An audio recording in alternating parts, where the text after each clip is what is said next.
The United States Senate Foreign Relations Committee will come to order. The United States Senate Foreign Relations Committee will come to order. Thanks to our good crew. It wasn't orderly to begin with, but it's orderly now, thanks to our Secretary of State, Marco Rubio. And we welcome here distinguished alumni of this committee, and I know he's always glad to come back here. Distinguished alumni of this committee, and I know he's always glad to come back here. Marco, we haven't had this kind of excitement since you've been here last time. I know you think this is the way it is every time. Marco, we haven't had this kind of excitement since you've been here. In any event, we're glad to have you. Every time, but it's not. In any event, we're glad to have you. The Secretary has 4 hearings in these 2 days. Information Committee. The Secretary has 4 hearings at 12:30 in these 2 days. So we'll use the usual hard stop at 12:30. To that end, we'll use the usual. First of all, I will array of the way we do things here, and that is, and then first of all, Senator Shaheen, I will, and then we'll turn the floor over to opening statement. Rubio, then we'll do Senator Shaheen, and then we'll turn the floor over to round of questions. Then we'll do based on 5 arrival time. Minute round of questions. With that, based on arrival time. So with that, Secretary, it's good to see you here again. Though you're not on the Hill often, a lot has changed, obviously, since the last time you testified on the President's International Affairs budget last year. The Department has undergone a major reorganization, making it operate more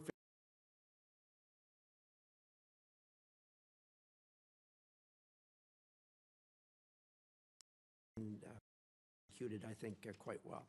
At long last, foreign governments are being encouraged and, when necessary, pushed to live up to their responsibilities to respond to the needs of their own citizens. America will stand up by our allies and provide life-saving assistance to people in their hour of need, but we are not the world's ATM.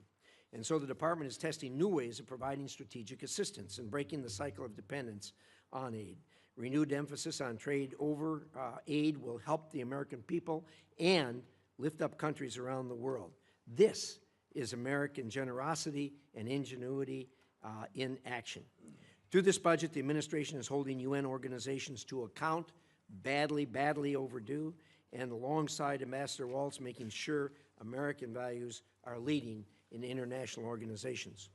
You've made securing the Western Hemisphere a top policy and budget priority and have successfully reduced illegal immigration at the southern border to the lowest level in half a century. That has not gone unnoticed.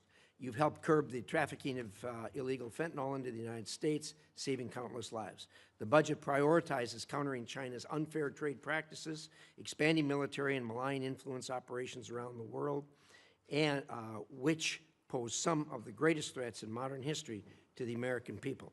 At the same time, you've been working to ensure these efforts are strategic, targeted, and effective, and we appreciate that.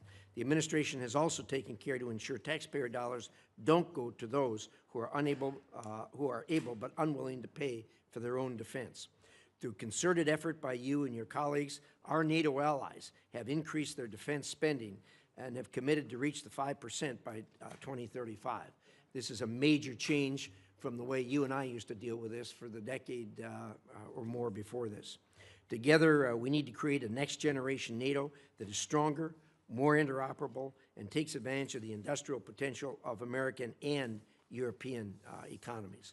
We also must continue to coordinate with our European partners as they take greater responsibility for supporting Ukraine and work with our partners to deny Russia strategic gains. The administration has prioritized efforts to end conflicts in Africa, which undermine decades of investment in economic growth and global health security.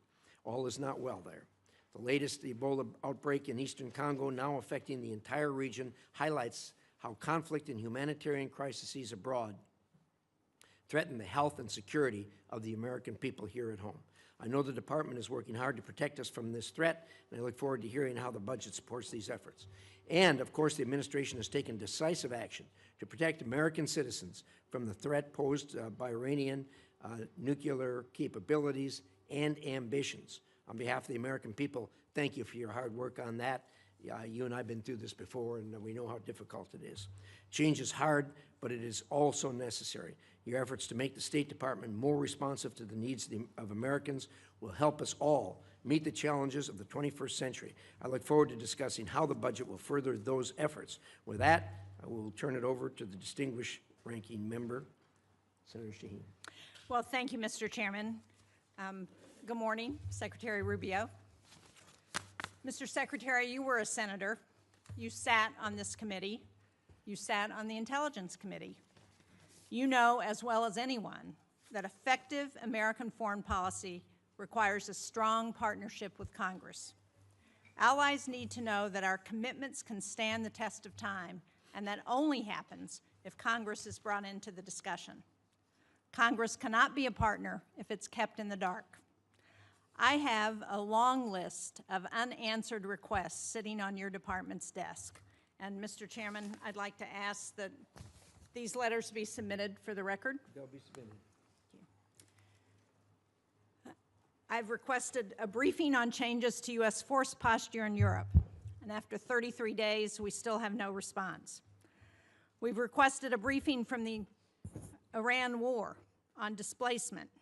After 90 days, we still have no response. We've asked for a briefing on Ukraine on a number of issues. After 180 days, we still have no response. We've asked for a briefing on lifting Milorad Dodik's sanctions. And after 225 days, we still have no response. We've asked for a briefing for the U.S. Agency for Global Media.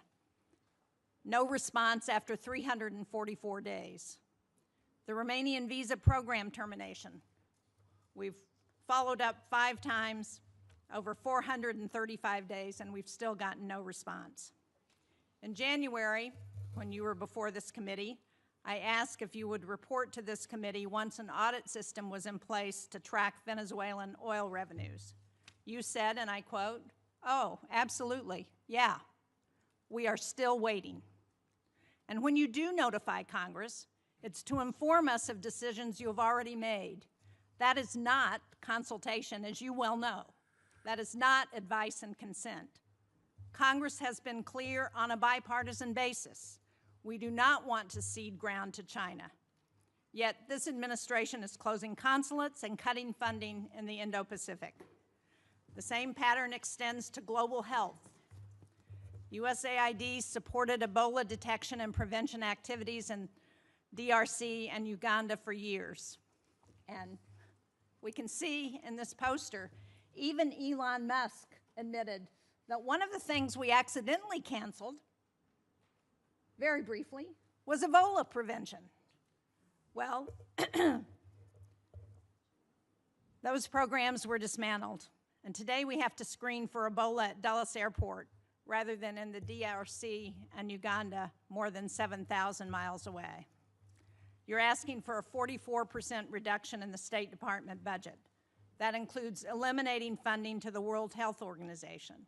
It includes eliminating all disease-specific funds in the middle of an Ebola crisis that's affecting Americans.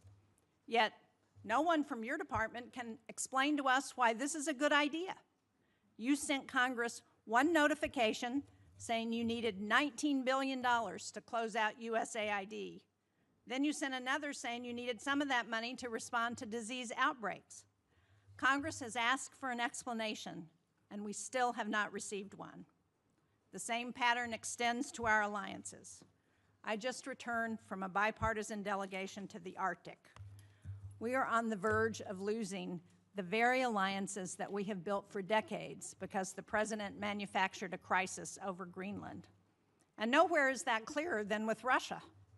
In 2017, you wrote, as a senator, that Vladimir Putin will never be a trusted ally or a reliable, constructive partner. But since taking office, you, the President, the Vice President, Steve Witkoff, not one of you has been to Ukraine. And yet, your envoys talk to Putin on a regular basis. The President has invited him, given him the red carpet treatment on American soil.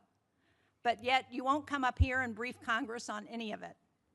And decisions Congress has made on Russia have been systematically undermined. Congress passed support for Ukraine. The administration has slow-walked it. And instead of sanctioning Russia, the administration issued oil licenses that have sent billions to Moscow. Congress has asked what this approach has produced. Russia has conducted 5 times more drone strikes on Ukraine since 2024. More U.S. businesses are being directly targeted than at any point in this conflict. And Russia is providing targeting intelligence to help Iran hit our facilities and personnel in the Middle East, while we're helping them fund this war. When I talk to my constituents, they ask for economic relief at home, not regime change in Havana or Caracas or Tehran. Instead, you sent Congress a war powers notification saying we are not in active hostilities with Iran, while the U.S. was conducting strikes against Iran and Iran was bombing U.S. embassies and bases throughout the Middle East. That was not consultation. It was an attempt to avoid answering to this committee and this Congress about this war. Congress has asked basic questions about the war. Why are roughly half of our Patriot interceptor stockpiles gone? Why does the Strait of Hormuz remain closed? Why is gas up $1.50? Why did 13 American service members lose their lives in this war? Congress deserves to know why, and Americans deserve to know why. Mr. Secretary, you would not have stood for this kind of stonewalling by the administration when you were a senator, and you certainly shouldn't stand for it as Secretary of State and National Security Advisor. Thank you, Mr. Chairman. Thank you, Senator. We'll now proceed to a round of 5-minute questions. I'm sorry. We'll try. Did you want to? We talked about that. Do you want one? We actually talked about that, but he thought that questioning might be easier. Why don't you go ahead? I have it in writing. You want me to read it? Give us your best shot. Okay. Well, thank you for having me here. There'll be a lot to talk about today, and I just want to remind everybody, you know, our foreign policy is one that's solely focused on the national interest of the United States of America, on the defense of our country, both its military defense and our security, but also our economic security and the vibrancy of our economy, our sovereignty, and our future. We believe that America should lead the world, and I believe that we are, and we'll have a very good story to tell about that. American leadership, however, should always be on behalf of the American interests. I say this because I think over a period of time in our foreign policy, we lost focus on that. The reality of it is that our foreign policy, first and foremost, must always be what is in the national interest of the United States of America. And determining the national interest oftentimes requires us to make pragmatic decisions. Sometimes in foreign policy, the choices are not between a good choice and a bad choice. It's between 2 less than ideal choices, and you're trying to figure out which one of these 2 choices is the one that is best for the United States and least harmful to our interests. And that plays out every single day. That said, we remain the world's sole global superpower, the most powerful country on earth. We have the largest economy. We have the most formidable and powerful military ever known to man, by the way. Our dollar remains the reserve currency of the world. Our language is used extensively throughout the world to transact all sorts of business and many of our engagements. But all of this means very little if that power is not used to protect the people who built it, the people who it is meant to protect. I also remind everybody the United States government is not a charity. We are not here to play social worker. We are here to win. We are here to win on behalf of the American people and on behalf of the national interest, to win for our country, to win for the people of America, to win for the things that are important for our future, and that's what we exist to do. The State Department exists to carry out the foreign policy of the United States, both in diplomacy and in aid, in a way that furthers the national interest and helps the American people. And it's guided every decision that's been made since January of 2025. I'll give you a perfect example in our own Western Hemisphere, an area that this committee and many of its members long argued, as I did, has long been neglected and not been paid attention to. We now have in this hemisphere a coalition of friendly countries, over a dozen, who have aligned to work on not just the issues of security that we all have in common, but also economic prosperity that go hand in hand. It's an amazing story that basically, other than Nicaragua, other than Cuba, obviously other than Venezuela, remains with some challenges, and of course Brazil, although they're in the midst of an election cycle, and to some extent the current government in Colombia as well, at least the president's been problematic. But generally speaking, it is now a region filled with American allies, American-friendly leaders, and an America-friendly direction. Now, obviously, we have to operationalize that into action after 20 years of neglect, in which China and other global powers have intruded in our Western Hemisphere to the detriment not just of American national interest, but to the detriment, in our view, of the people of those countries as well. So these are important achievements, and one that I'm very happy about. I'm also happy about the way we've transformed foreign aid. In any transition, there will be, bumps in the road, but largely speaking, if you think about how those programs that existed in the past were failing us, the old model had to be replaced. And the foreign assistance that remains is being brought under the strategic direction of the State Department. So we're not just providing money, we are also seeking outcomes. It's not just how much money you spend on a program, it's whether you're getting outcomes from it. But it's also being guided with our strategic view in mind. And that means that we are able to provide aid not just all over the world, but specifically targeted at those most in need and those places around the world most important to the national interest of the United States. That will remain our guiding principle. That's been our guiding principle in our reforms. So, we can get into a lot of these details in our questions. The bottom line is that all this and more is a reflection of this belief that I outlined at the outset, and that is that foreign policy cannot be separated from economic policy, from border policy, from energy policy, from any of these other spheres that are critical to our national interest. A country that cannot build ships or produce medicine or control immigration or access vital resources cannot defend its people, cannot defend its interests, and cannot defend its way of life. So our foreign policy continues to be reoriented around the real foundations of national strength. This budget is yet another step, I believe, in that direction. Obviously, the appropriators here will have a huge say on the outcome of what that budget ultimately looks like, as we don't anticipate that for the first time in modern history, Congress will just take up our budget and pass it. We think it'll go through some substantial reforms along the way, and we look forward to engaging you like we did last year to produce what we think is a very good spending bill at that time. So anyways, I look forward to your questions. At least that's what it says here. I'm not sure if I really look forward to your questions. I look forward to probably half your questions. Thank you. Thank you, Secretary Rubio. We will now do a round of questions, 5-minute questions based on order of attendance.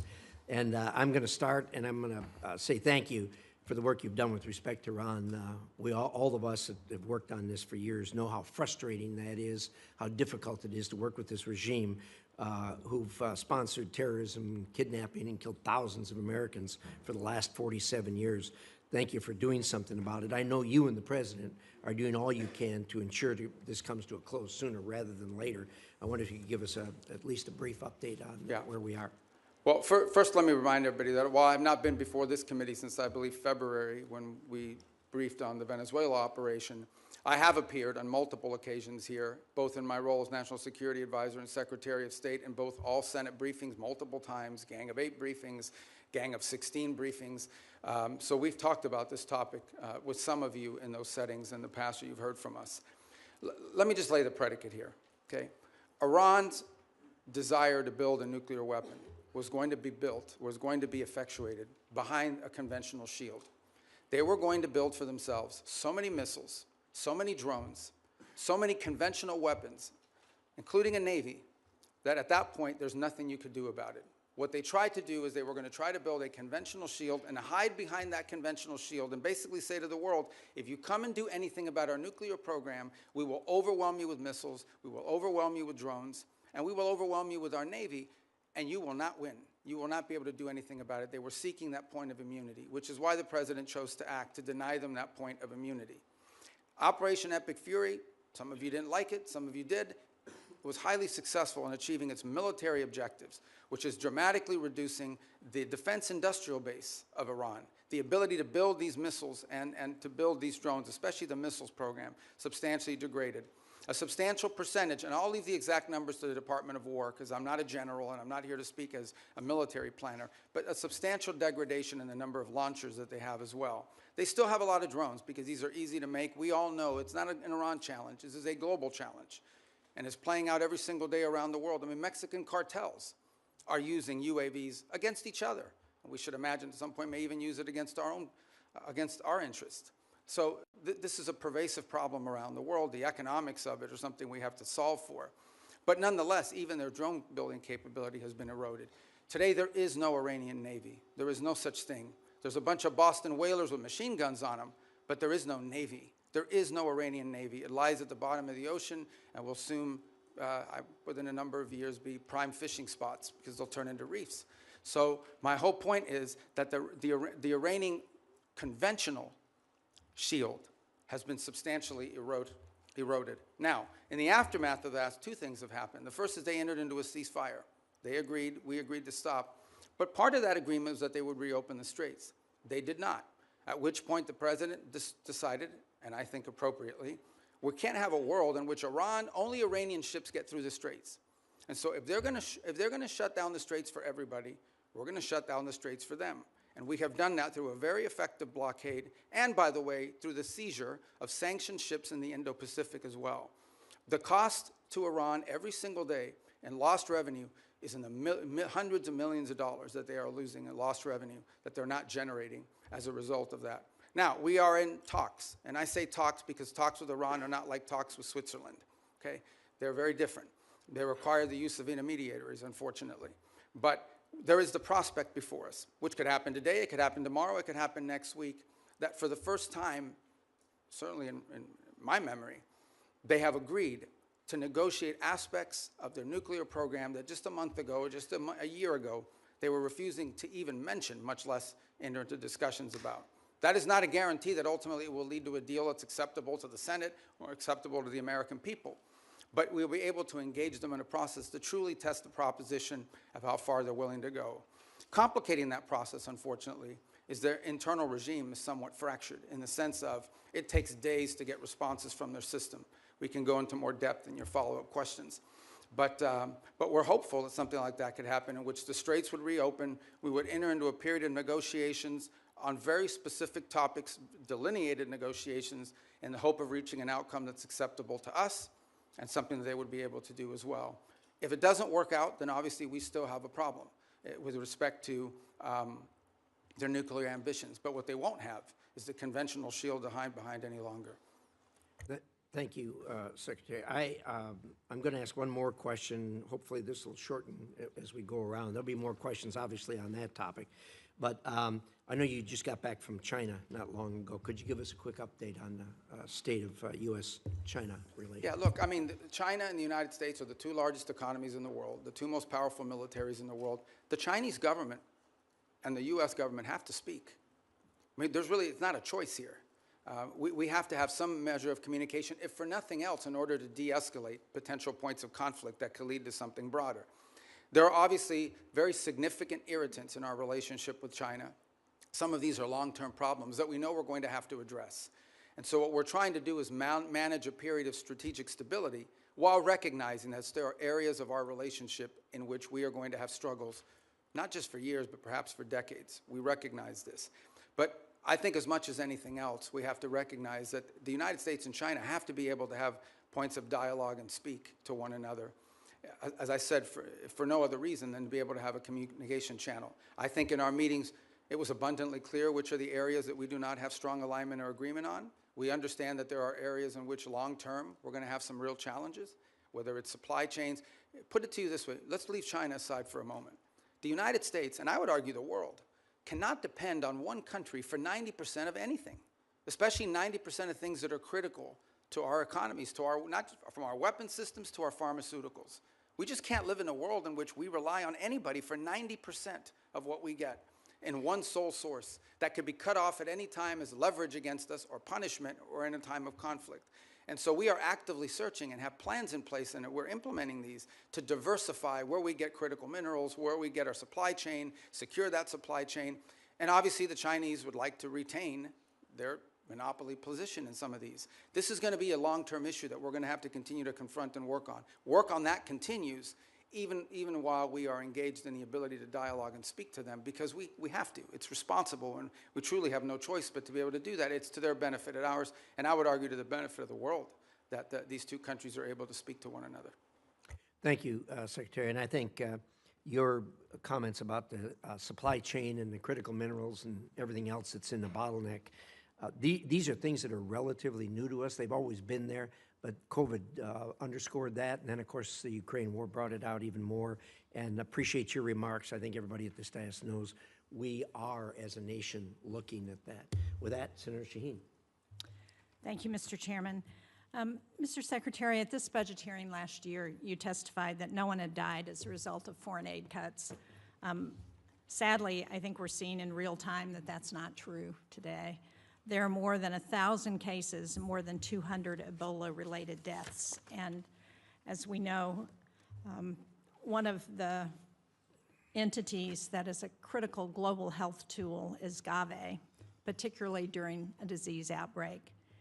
It plays a role in distributing Ebola vaccines, and it has committed up to $40 million to develop a vaccine for the current Ebola strain that has no vaccine right now.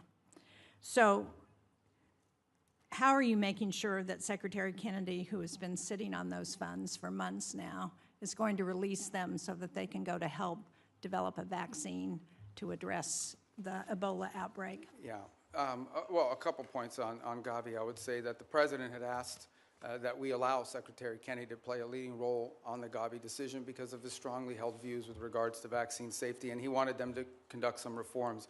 I actually talked to Senator Schatz about this last week as well, and so the State Department's going to be re-engaging. I'm not here to tell you we're going to yank this thing and we're not going to listen to his points of view, but the State Department a few weeks ago made the decision that we were going to re-engage on this issue of Gavi, respecting what HHS views on it are as well, and we want to take their input, but we'd like to get this issue resolved in an outcome that's acceptable, both to Congress and also to our goals on global health. So it is an issue. As I said, I wouldn't use the word defer, but we have certainly allowed him to play a leading role in determining what we're going to do next. But right now, we're sort of at a stage where we are going to re-engage. We need to drive this to an outcome. I couldn't agree more, and so do you commit to using the $2 billion that Congress has appropriated for global health to actually help fund global health security? Well, we do fund global health security beyond Gavi, by the way, and we can talk about that. We can talk about the compacts, I think 32 that we've now entered into with countries all over the world. We have a new agreement with the UN as well that they're very happy with. The Global Fund, we've hit our cap. We are at our 33%, and we've actually been able to attract additional donors from around the world to contribute to it.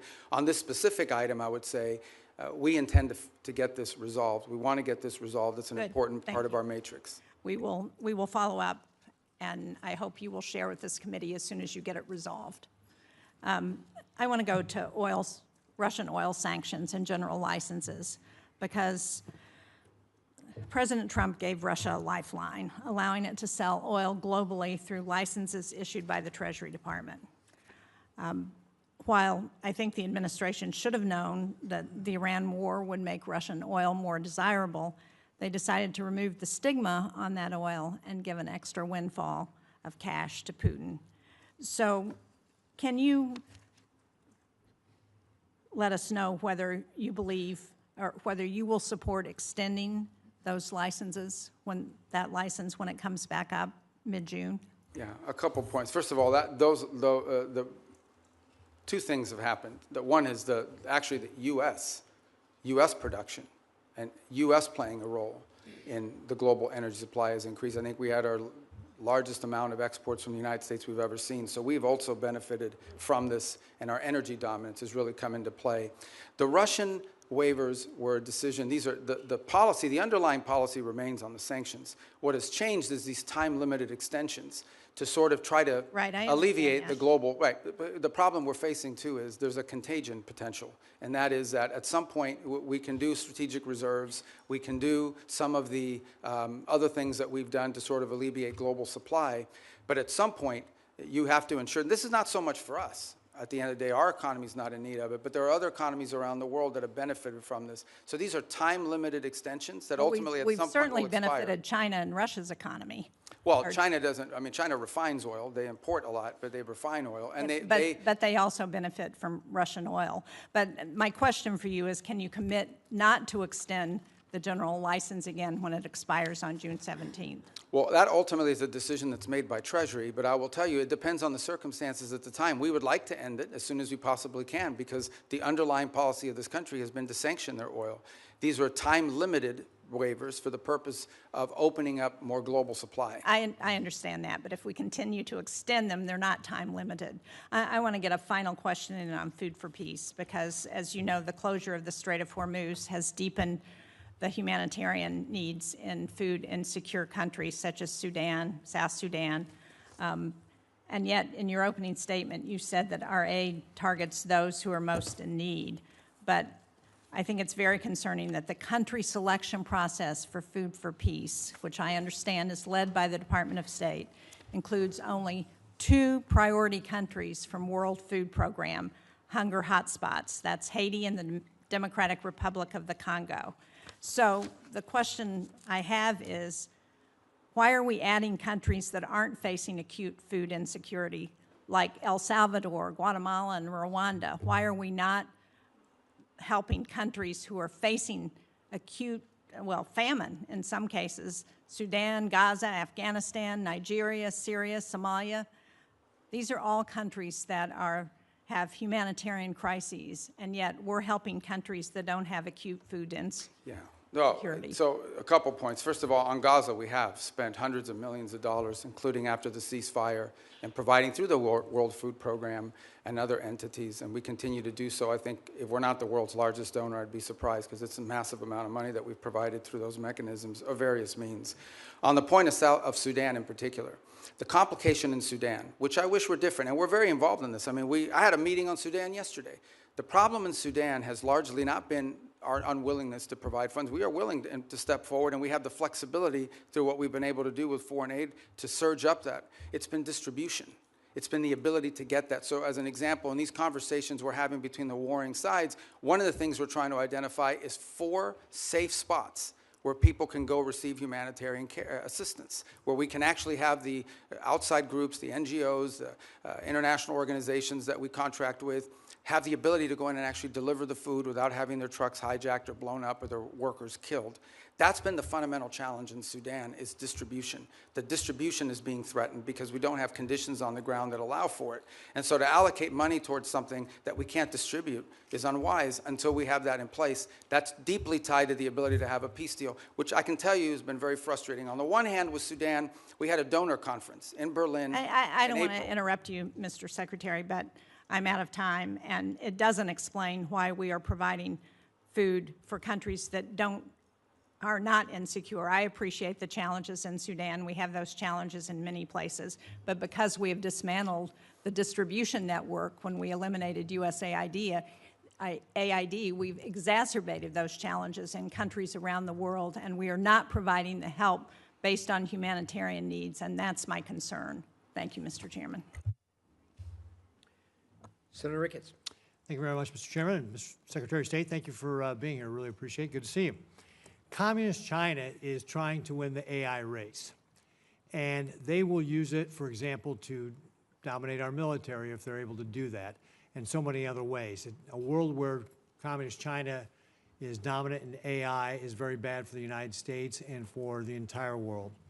That's why it's critical that us and our allies cannot lose this race.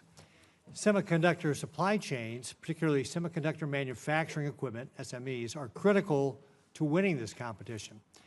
It's one area that Beijing is spending billions and billions of dollars to be able to produce chips in China, and they've failed to be able to produce those high-end chips so far.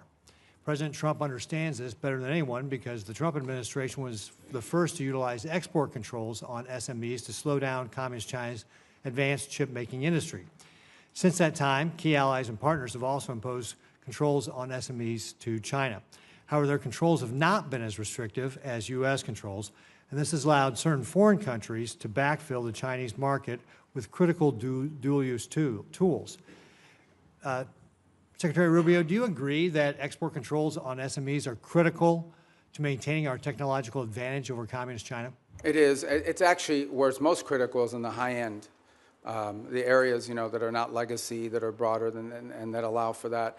I think on the broader point of AI, we share your view. One of the initiatives that I think Jacob Helberg's done a great job with at the State Department is Pax Silica, in which we signed up all these countries around the world. I think we're up to 13 or 14, and including ourselves and others who hope to join as well, in which we can create this global consortium for all of the elements of the AI supply needs. It's not just the innovation, it's obviously access to the minerals and the critical elements necessary in order to produce these chips and all the things that it will take to lead the world in AI. I think it is safe to say the United States right now is a global leader on AI. I think it is also wise to say that that lead is not irreversible. It has to be sustained, and there will be a real challenge in sustaining it. And we're going to have to stay focused on it. The good news is I do think we have a system of global alliances that view it the way we do. And we want to lead on it because it's not just about leading the technology in AI, it's about also leading in the standards that will govern how AI is used. I don't want to monopolize this conversation on this point, but it's one that I think the Senate should think about, because I know we're starting to think about it. AI will have very positive impacts on our economy and societies. It will also have some detriments.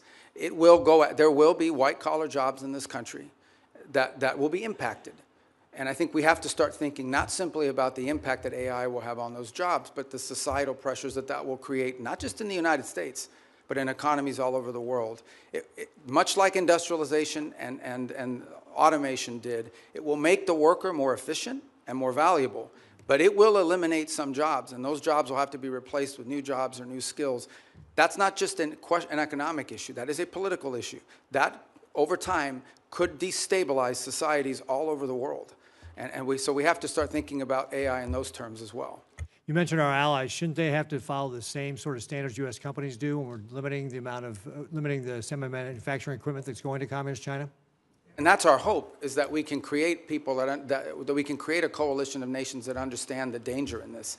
And they're running through the same, some are better than others, but they're running through the same problems that we run into. And that is, companies ultimately want to sell to the markets, and China's a large market. But I agree, and that's one of the goals behind Pax Silica, is to create unanimity or consensus behind that thinking. Well, Mr. Secretary, that's why I recently introduced the Match Act with Senators Kim, Risch, and Schumer to level the playing field.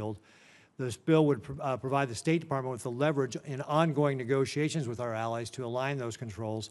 And if agreement cannot be reached, it would ensure that foreign companies cannot sell the very choke point technologies that we have restricted.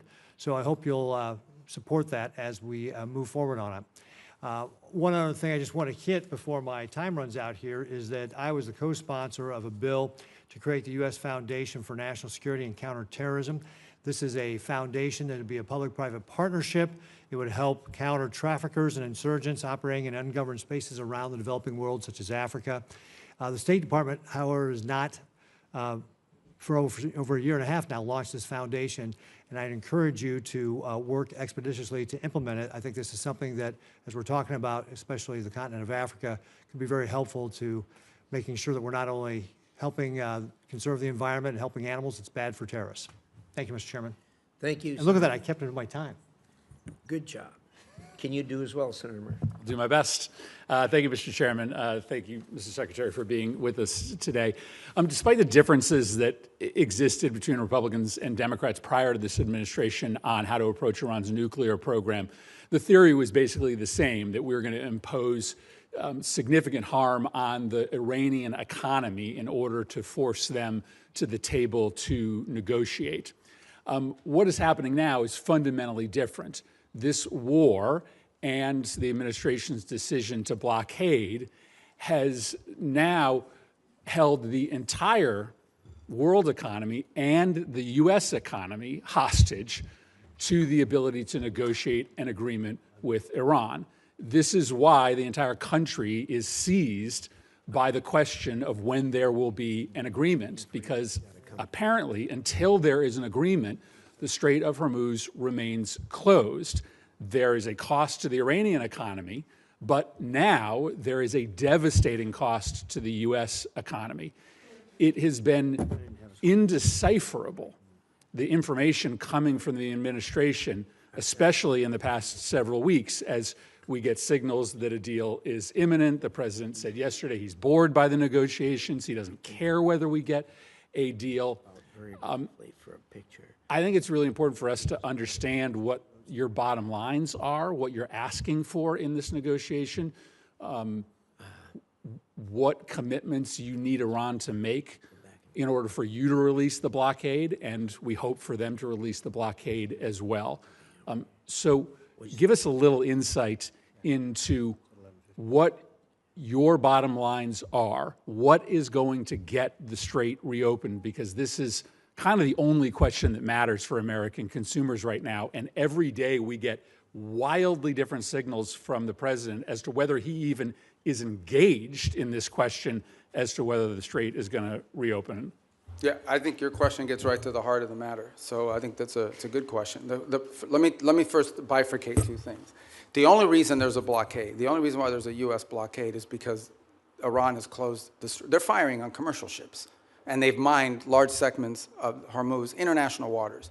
And so the blockade is only against Iranian ships. And it's very simple. The notion is if no one's ships are going to get out, then Iran's ships aren't going to get out either. We can't live in a world in which they get to close the straits and tell everybody, pay us a toll or we'll blow you up, but their ships get to go out unfettered. So that's the reason why there's a blockade. There wouldn't have been a blockade if Iran had agreed to do what they said they would do when the ceasefire kicked in, which is they were going to open the straits. So let me just focus on the straits for a moment. Number one, what they're doing is unlawful and illegal. There isn't a country on earth, other than Iran, and maybe Oman that flirted with it, who's in favor of what Iran is doing in the straits. The Chinese are against it. The Russians are against it. Everyone is against it.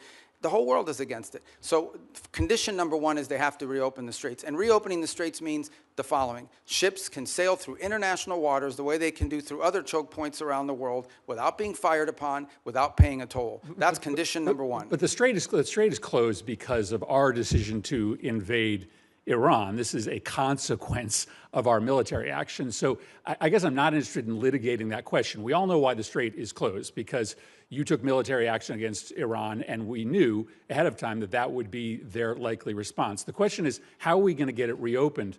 Are you going to drive a bargain that is so tough and so hard that the strait remains closed? So how are we going to get it open? The first thing, that is a predicate to anything else happening. The straits have to be reopened. So the way to think about it is this. If Iran wants to be able to move its oil again through the strait, they will have to reopen the straits. If they refuse to do so, then we have other options available to us, but we would prefer to negotiate the oopening of this, which means tell us about the negotiations. What do you need from them in order to get the strait reopened? We need the strait reopened tomorrow. Well, what needs to happen is very simple. They need to announce that they will no longer fire on commercial ships that are going through or threaten to fire on ships, because in many cases, ships just won't move.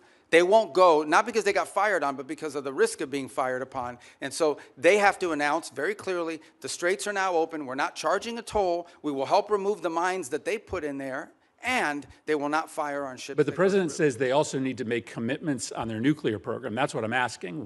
Oh, I see what you're saying. What commitments do they need to make in order for the strait to be reopened? Well, the second thing they have to agree to as part of this is, so in addition to the straits, that's the predicate that opens the door to phase two. Phase two is they have to commit to very specific negotiations on highly enriched, the disposition of the highly enriched uranium that still is buried deep in a mountain somewhere.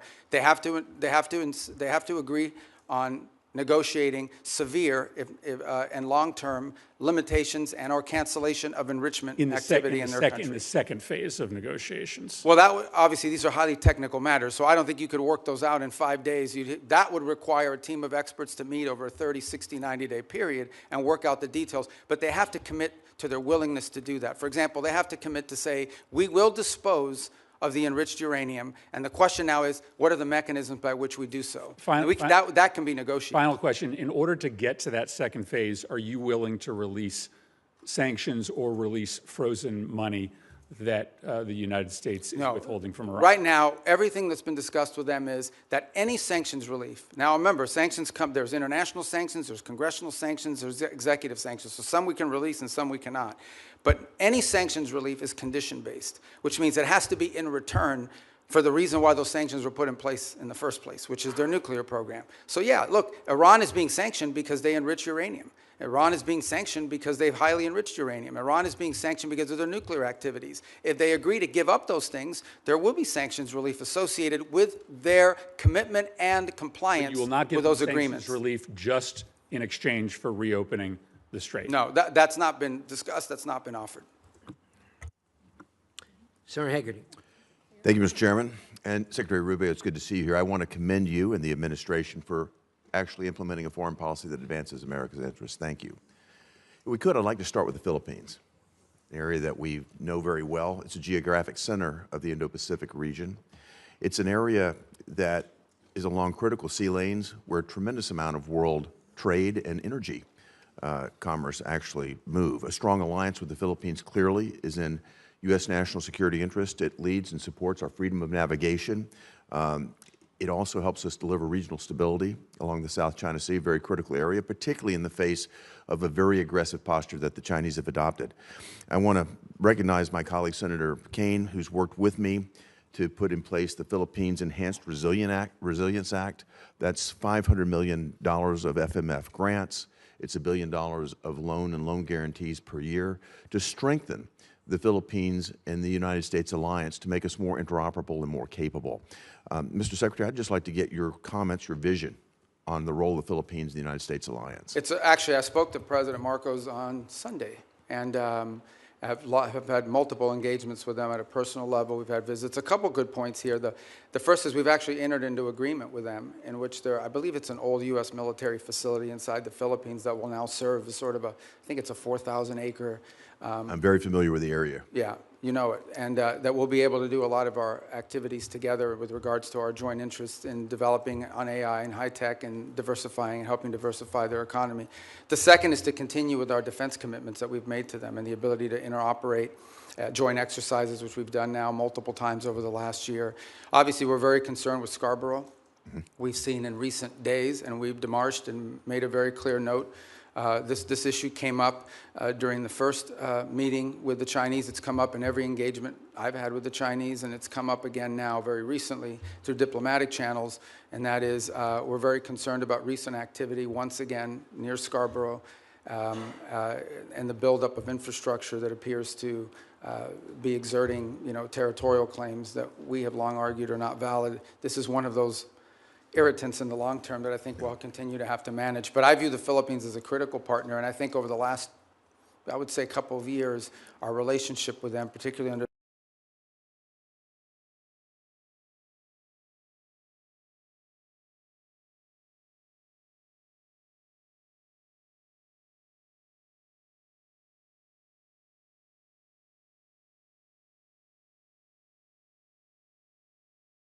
Economic ties, and of course, that has, as you mentioned earlier, tremendous national Yeah, security. can I just add one point? There is, some desire during their chairmanship this year of ASEAN that to reach a sort of code of conduct understanding in the Indo-Pacific. And while I understand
by the government, then the Mexican government came back in arrears, by the way, retroactively tried to justify this taking as some sort of environmental move. Sadly, we had to fight pretty hard, the previous administration, to not allow this to happen. And I think it's going to take more bipartisan effort. Certainly you'll have it from here in Congress to push back on any government's effort to try to confiscate American corporate property. What that will do is have the effect of minimizing or basically reducing the incentive or de-incentivizing our foreign investment in other countries, which again, I think hurts the mission that you're on. I'd love to get your perspective on how the State Department will stand up for American investments overseas. We do every day, and in fact, one of the great benefits of our reorganization is that it has empowered the regional bureaus. You know, you used to have a set-aside economic bureaus that would do these things separately from the missions in the field, and having been a former ambassador, perhaps you experienced that. We've now empowered the regional bureaus, and through it, by extension, the embassies, to play a leading role in economic diplomacy. And so I would argue that virtually every engagement I have with a foreign leader involves some economic component to it. And I would say if you talk to our chargés and our ambassadors around the world, I would say more than 50% of their engagements now have to do with economic matters, and they involve one of two things. Either A, finding creative opportunities. In essence, the host country will say to them, we have these areas, these industries of investment. And the embassies will take an active role working with the Bureau to identify American companies who could potentially go down there and see if there's an opportunity for them. And the second is what you just pointed to, and that is protecting existing American investments. Because the point we make with everyone we interact with is, you can't ask for American investment into your countries when you have a history of expropriating, of takings, and in some cases, it's a local official that's trying to extort an American business and say, hey, I'm the sheriff or I'm the local police officer. If you don't pay us, your workers won't show up to work tomorrow. We have problems like that as well around the world that involve the local level, and it's become a leading part of our diplomacy. And it's happening at the embassy level, which is where I think it really needs to be led. That's where your field generals are, and I applaud the sea change, and you know you've got support on a bipartisan basis here in the Congress to move this forward. Thank you, Mr. Secretary. Thank you, Senator Hagerty. Senator Kane. Thank you, Mr. Chair, and thanks to Senator Hagerty for mentioning our work together in Philippines and Mexico. Mr. Secretary, you won't be surprised that I'm going to ask you about the Western Hemisphere. You and I traded the gavel on the ranking on the Western Hemisphere Subcommittee when you were on this committee, and that was good, productive work. I want to ask you about Operation Southern Spear, the operation to strike boats in the Pacific and the Caribbean, that dozens of operations have now killed more than 200 people. Have you been involved as Secretary of State or National Security Advisor in discussion about the targeting criteria that are used to decide which boats we should strike? No, but not because I've avoided it, but because those are largely legal decisions, right? So but if you haven't been involved in discussion, as the National Security Advisor, are you aware of what the targeting criteria are?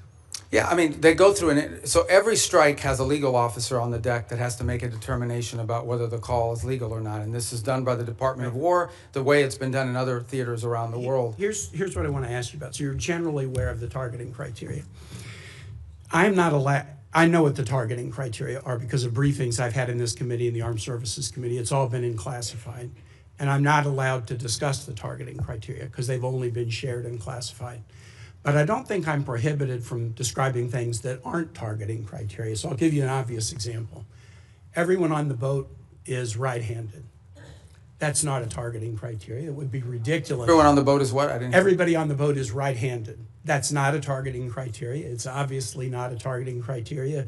It would be improper for it to be a targeting criteria. Here's one that's not so obvious and that surprised me. There's evidence of narcotics on the boat. That is not a targeting criteria. I have been briefed on Southern Spear since the first operation on September 2 and most recently within the last couple of weeks, and I've asked again and again, have the targeting criteria changed? No, they have not. What are their criteria? Here's what they are. I can't describe it here. But the presence of narcotics on the boat has never been a targeting criteria. Would you have any ability to explain? And the administration could have picked that as a targeting criteria. They chose items that were targets, that authorized the use of the U.S. military to sink boats and kill people. But they have not used the presence of narcotics on the boat as one of the targeting criteria. And I would suggest to my colleagues, if you go look at the individual files of all the strikes, and I've looked at the first 46, they are consistent with what I've just said about something that's not on the list of targeting criteria.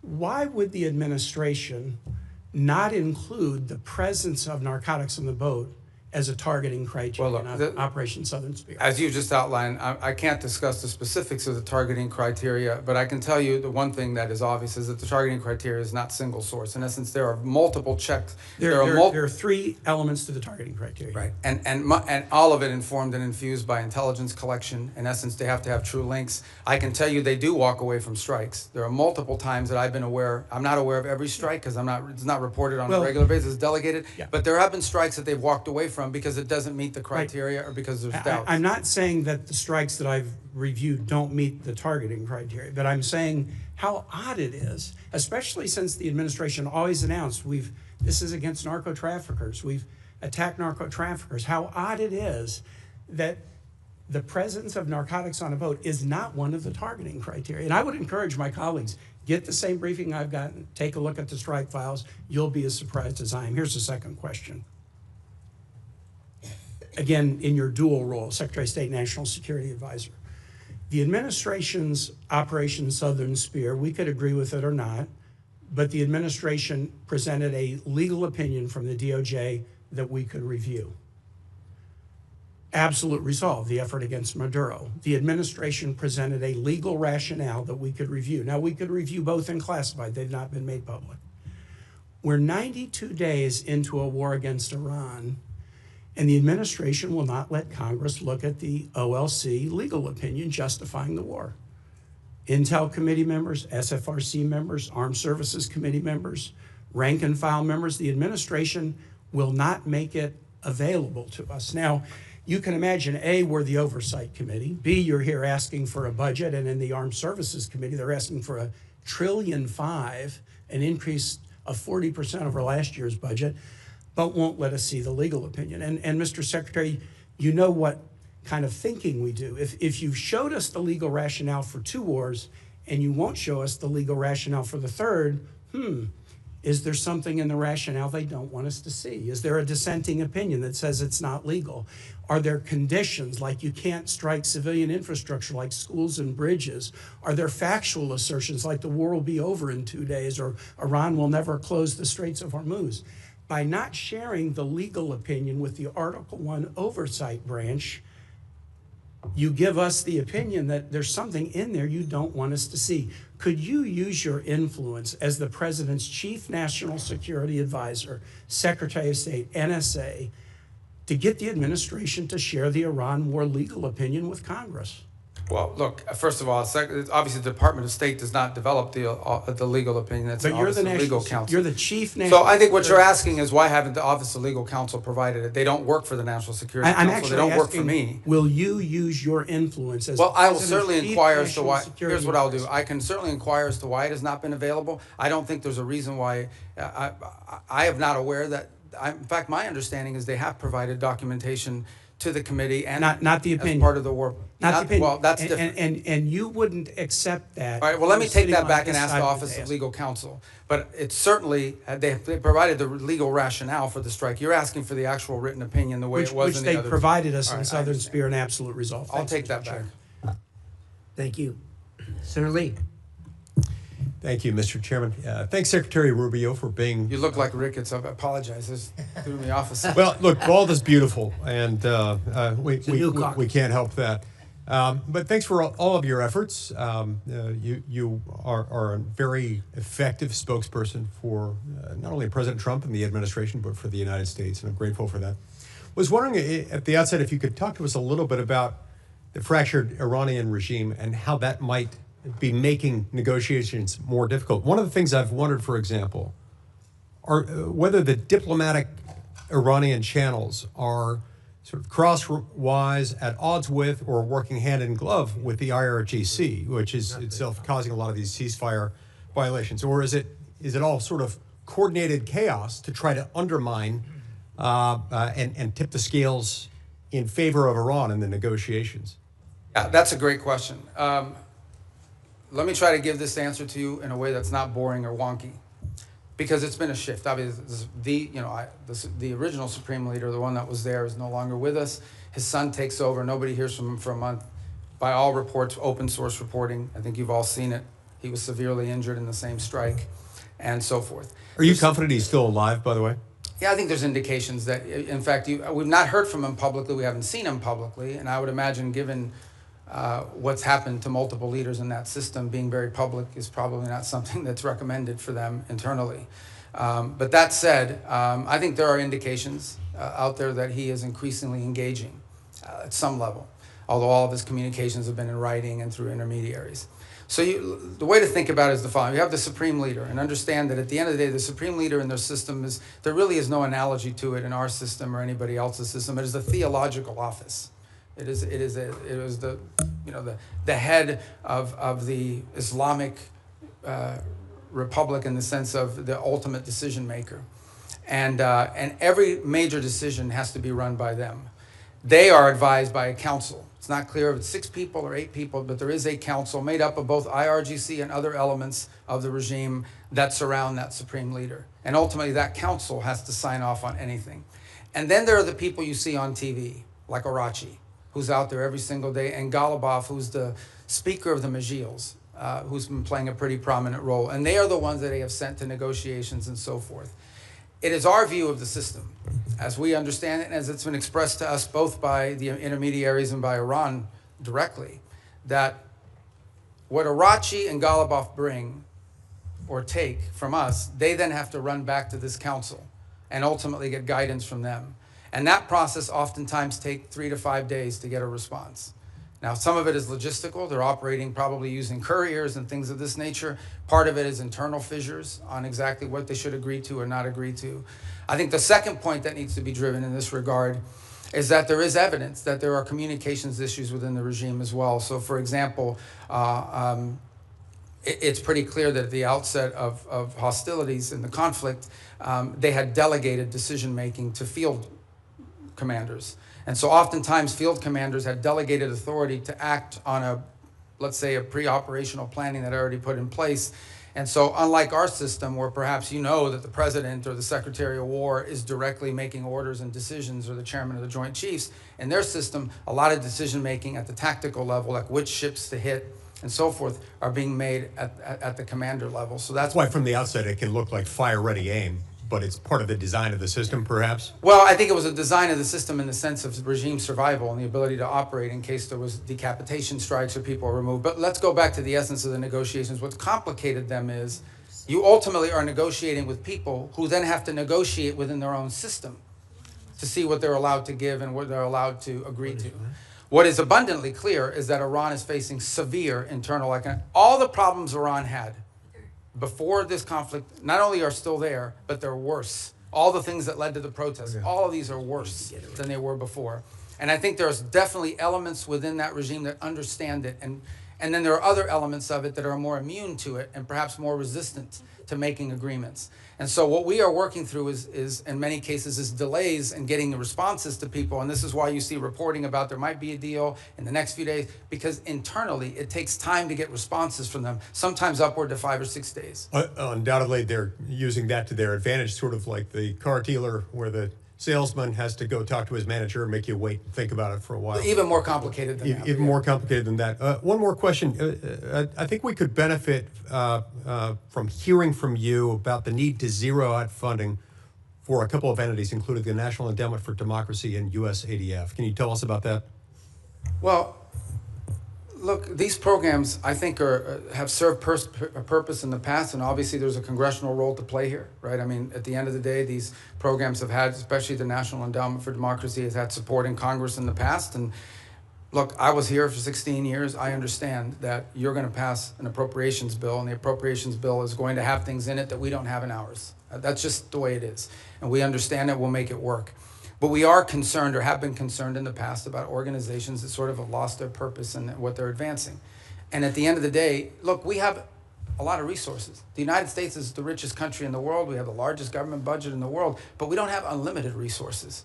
We still have to be able to strategically spend our money. And the State Department, when I took over, a lot of people are like, oh, that's a mess. State Department's not that big. The majority of our employees are local hires overseas.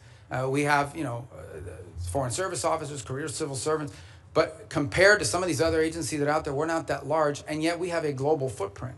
We're really, other than the department, I would say beyond the Department of War, we're the only ones that are present almost everywhere on the planet. So we have limited resources, and we have to be able to allocate those resources in ways that are driven by the core mission of advancing our national security. And oftentimes that will mean that things we have paid for in the past, we can't continue to fund because there are other things. It might be good, but there might be something else that's more important and even better.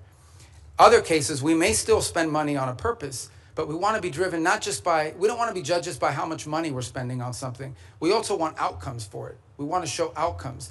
That's been the goal behind these MOUs, these compacts with the 32 countries that we've entered into in a week plan, is we're not just trying to solve the disease problem this year, we're trying to build the local capacity so that 5 years from now, they won't need aid anymore because their local systems can handle it. I'm saying 5 years, some countries may take 10 years, but nonetheless, that's the goal, and it's been very well received. Thank you. Thank you, Senator Lee. Senator Merkley. Thank you, Mr. Chairman and Mr. Secretary. Good to see you. As Senator Shaheen noted, you've expressed that no one died as a result of the sudden shutdown of AID.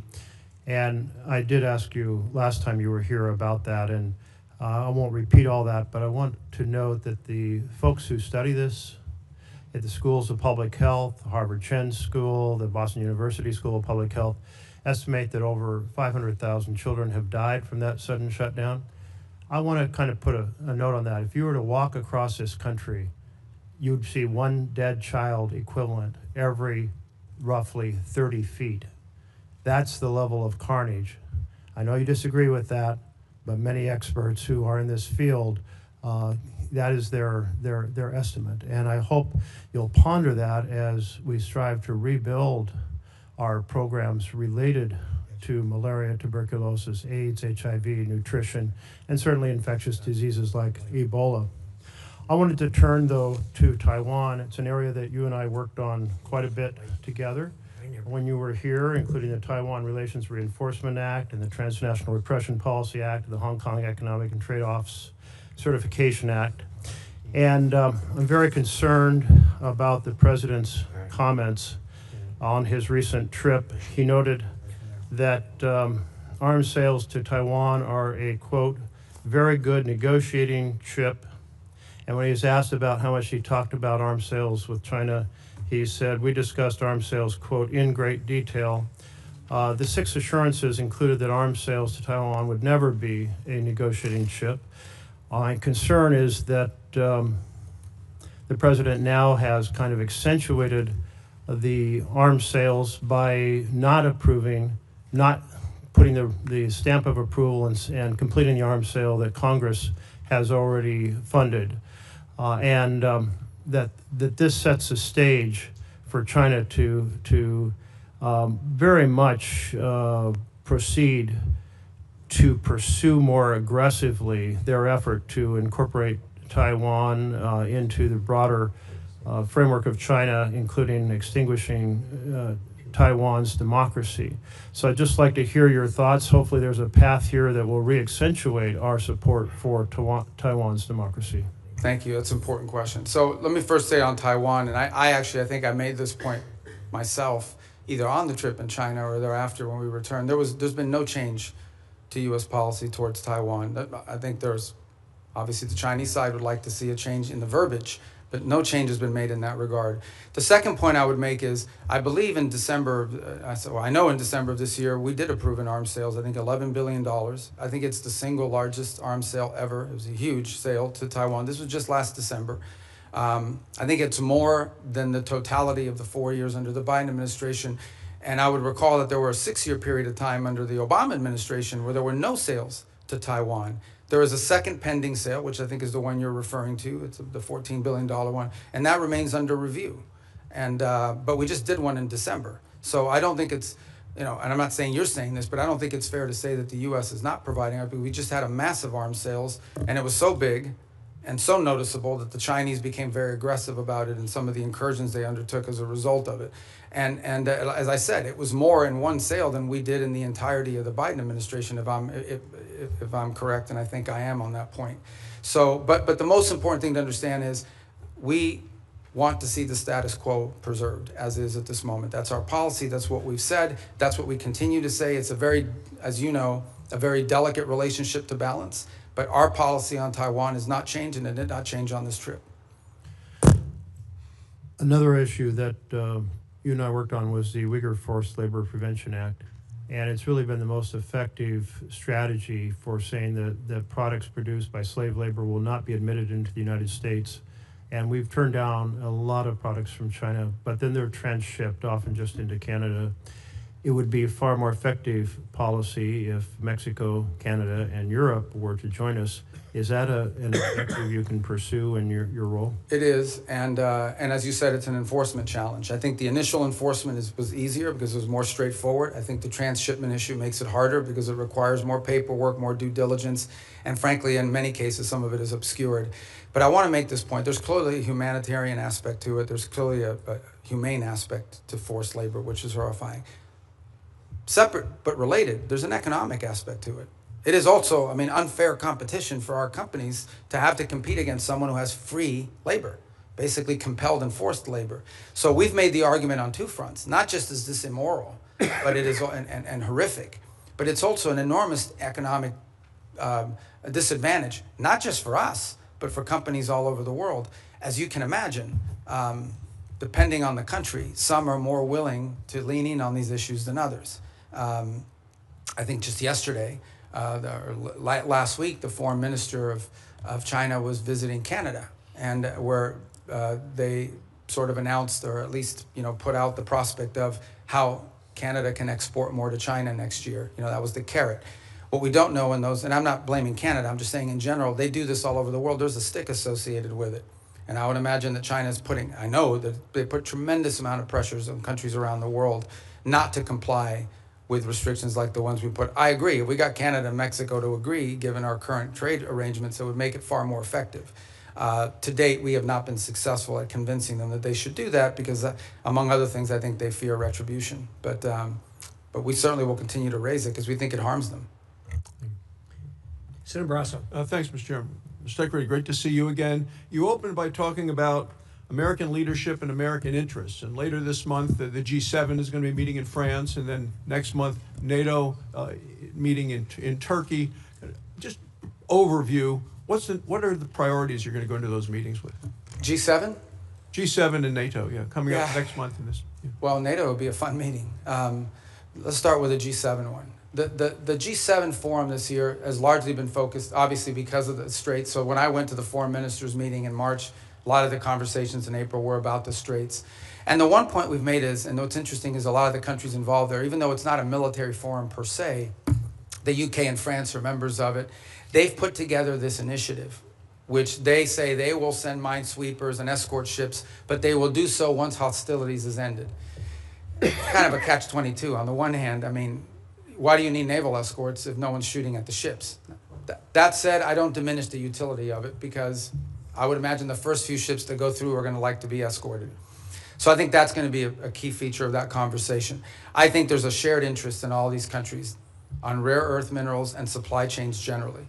I think there is a growing global consensus, and we had a great, maybe a few of you had attended part of it, we had a great ministerial here earlier this year on rare earths and supply chains that brought in dozens of countries, and all the G7 countries were represented at it.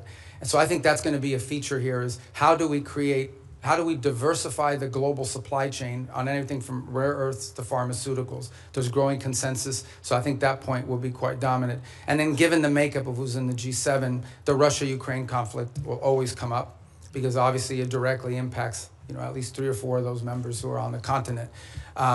So we will also, and I don't recall exactly who the French have invited, but in addition to the G7, they'll always invite 2 or 3 other countries to attend. I believe Ukraine has been invited, if I'm not mistaken. There's usually a couple other countries that they'll invite that are not members of G7. But I think those issues will dominate depending on where we are with the Straits, and then clearly the critical minerals and supply chains has been a key focus of G7 actions. The last point is, I think there's been an interest and I think Canada deserves credit for this.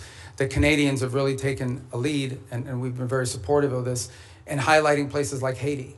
And as a result of these G7 meetings, we've actually had a number of countries in the G7, including Japan, step up and contribute to the effort there. And the reason I mentioned NATO, there's an article in The Hill, and Mr. Chairman, I ask unanimous consent that we put this in the record. It says Sweden is now America's most valuable tech ally. You're talking about working together with other countries. It goes on to say, this is just last week, Sweden joined NATO. They've now signed the bilateral defense cooperation agreement. They said in March, Sweden became the first European Union member state to sign the Pax Silica Declaration, Washington's flagship initiative to secure global AI and semiconductor supply chains, and now the technology prosperity deal. I want to know how you've accomplished so much, and is this a model for U.S. relationships going forward with NATO? Yeah, the interesting thing about Sweden is because they, and Finland to this to the equal extent, is because they were not members of NATO for many, many years, they had a self-sufficiency in their defenses. And so now that they've joined, they've actually added to the equation. I'm not here to beat up on any specific country, but generally speaking, the countries you added to NATO were countries that needed from NATO. Sweden and Finland have actually contributed because they brought their own defense industry, their own advanced technologies. So they've been a great partner. They've been an extraordinary partner. We were just there because we had the NATO foreign ministers meeting in Sweden, and it was phenomenal. And I think that Sweden is a great ally and a country that we're continuing to find a lot of synergy and cooperation with, especially on the field of technology, but also on defense. I mean, they have their own defense industrial base, which is an impressive defense industrial base. I wish every country in NATO had what they have, but I understand why Sweden has it. In number of travels that a number of members have done in bipartisan ways, we found out as we go around Europe that most countries will say they've been too dependent on the United States for military, too dependent on Russia for energy, and too dependent on China for materials. This administration has really made these nations step up to do what they need to do in terms of putting the money forward in defense. So I want to know what the next concrete steps we can do in terms of making some of the pledges of moving from 2% to 5%, making sure that they deploy the military capabilities. Yeah, well, I mean, look, some countries are on track to do that, others are not. Let me just speak about it in general terms. There's a real challenge. On the one hand, they've made these pledges that they're going to increase their defense spending and their defense capability. It actually has to be on defense. That's the first thing. You can't say that pensions for former soldiers and sailors is part of your 5% or your 3.5. I mean, that can't happen. But the bigger challenge that much of Europe faces, many countries in NATO faces, their economies are not growing, and in order to spend more money on defense, they're going to either have to raise taxes or cut social programs. And part of the reality of NATO, whether we like to hear it or not, is that many of the countries in Europe were able to build these very robust social safety nets because they didn't have to spend it on defense because NATO and the United States were providing it for it. So they're going to have to deal with that reality. The second point is, and this is not an anti-NATO statement, but it is the reality. The United States has global obligations. At the same time as I'm in NATO, I have to speak to the Indo-Pacific countries who are also worried about what's our force posture they're going to be. We obviously are involved in the Middle East. We have counterterrorism issues with regards to Africa. We have growing mill-to-mill cooperation in our own Western Hemisphere, especially taking on these transnational terrorist organizations and the like. So we don't have like unlimited military resources, even though we have a very large budget. They're not unlimited. And so we have to be able to allocate our resources and our personnel in ways that make sense, and it has to come at the expense of something. And so I think that's the reality that we have shared with our NATO partners from the very beginning of this administration and have been consulting every step along the way. But these countries will have to step up. They, at a minimum, have to be able to conventionally defend their own sovereign national territory for the most part. Thank you, Mr. Chairman. Senator Van Hollen, you're next. Chairman, and welcome, Mr. Secretary. This is your first public hearing since President Trump and Israeli Prime Minister Netanyahu launched an illegal war against Iran. Netanyahu said he's been waiting 40 years to do this. Turns out he finally found a president who was both stupid and reckless enough to join him. The war has killed 14 American service members, wounded hundreds more, and killed thousands of civilians. It's driving up the price of gas, food, and much more. Trump obviously doesn't care. He called high gas prices peanuts and said, "I don't think about Americans' financial situation." That's from the President of the United States. And all for what? The President told us 91 days ago that we had, quote, won the war in Iran. Last year, he told the country Iran's key enrichment facilities had been completely and totally obliterated. Was that false? Let's face it, Mr. Secretary, the Trump foreign policy has become a dumpster fire. This is the same president who's more interested in flattering Vladimir Putin than in protecting Ukrainian sovereignty. The president who lifted restrictions on the transfer of sophisticated U.S. chips to China, but came back from his trip there with nothing but ballroom envy. He tweeted about that the other day. This is the president who brought on Elon Musk to take a chainsaw to AID, which has enabled the current Ebola outbreak in the DRC. We've also witnessed corrupt crypto deals with the UAE royal family that have enriched the Trump family at the expense of our national security. We've seen an administration engage in extrajudicial killings in the Caribbean, hijack Venezuelan oil, threaten to invade Greenland, and weaken the NATO alliance. Here at home, a Reagan-appointed judge said that you and former Secretary Noem abused your powers when you locked up and still seek to deport students for protesting the destruction of Gaza. The Reagan-appointed judge said you did that, quote, primarily on account of their First Amendment-protected political speech. Speaking of Gaza, the so-called Board of Peace seems to have run around. Meanwhile, while Senator Rubio once proclaimed that the U.S. must, quote, work to ensure that refugees who flee war, torture, and persecution are provided safe environments to live and thrive in, now as Secretary of State in this administration, you have capped refugees at a record low of 17,500, and white South Africans, Afrikaners, have comprised roughly 99% of those slots, Mr. Secretary, a race-based refugee system. At the same time, the president's preventing Cuban political refugees from entering the United States, even as you've imposed a near oil blockade on that repressive regime.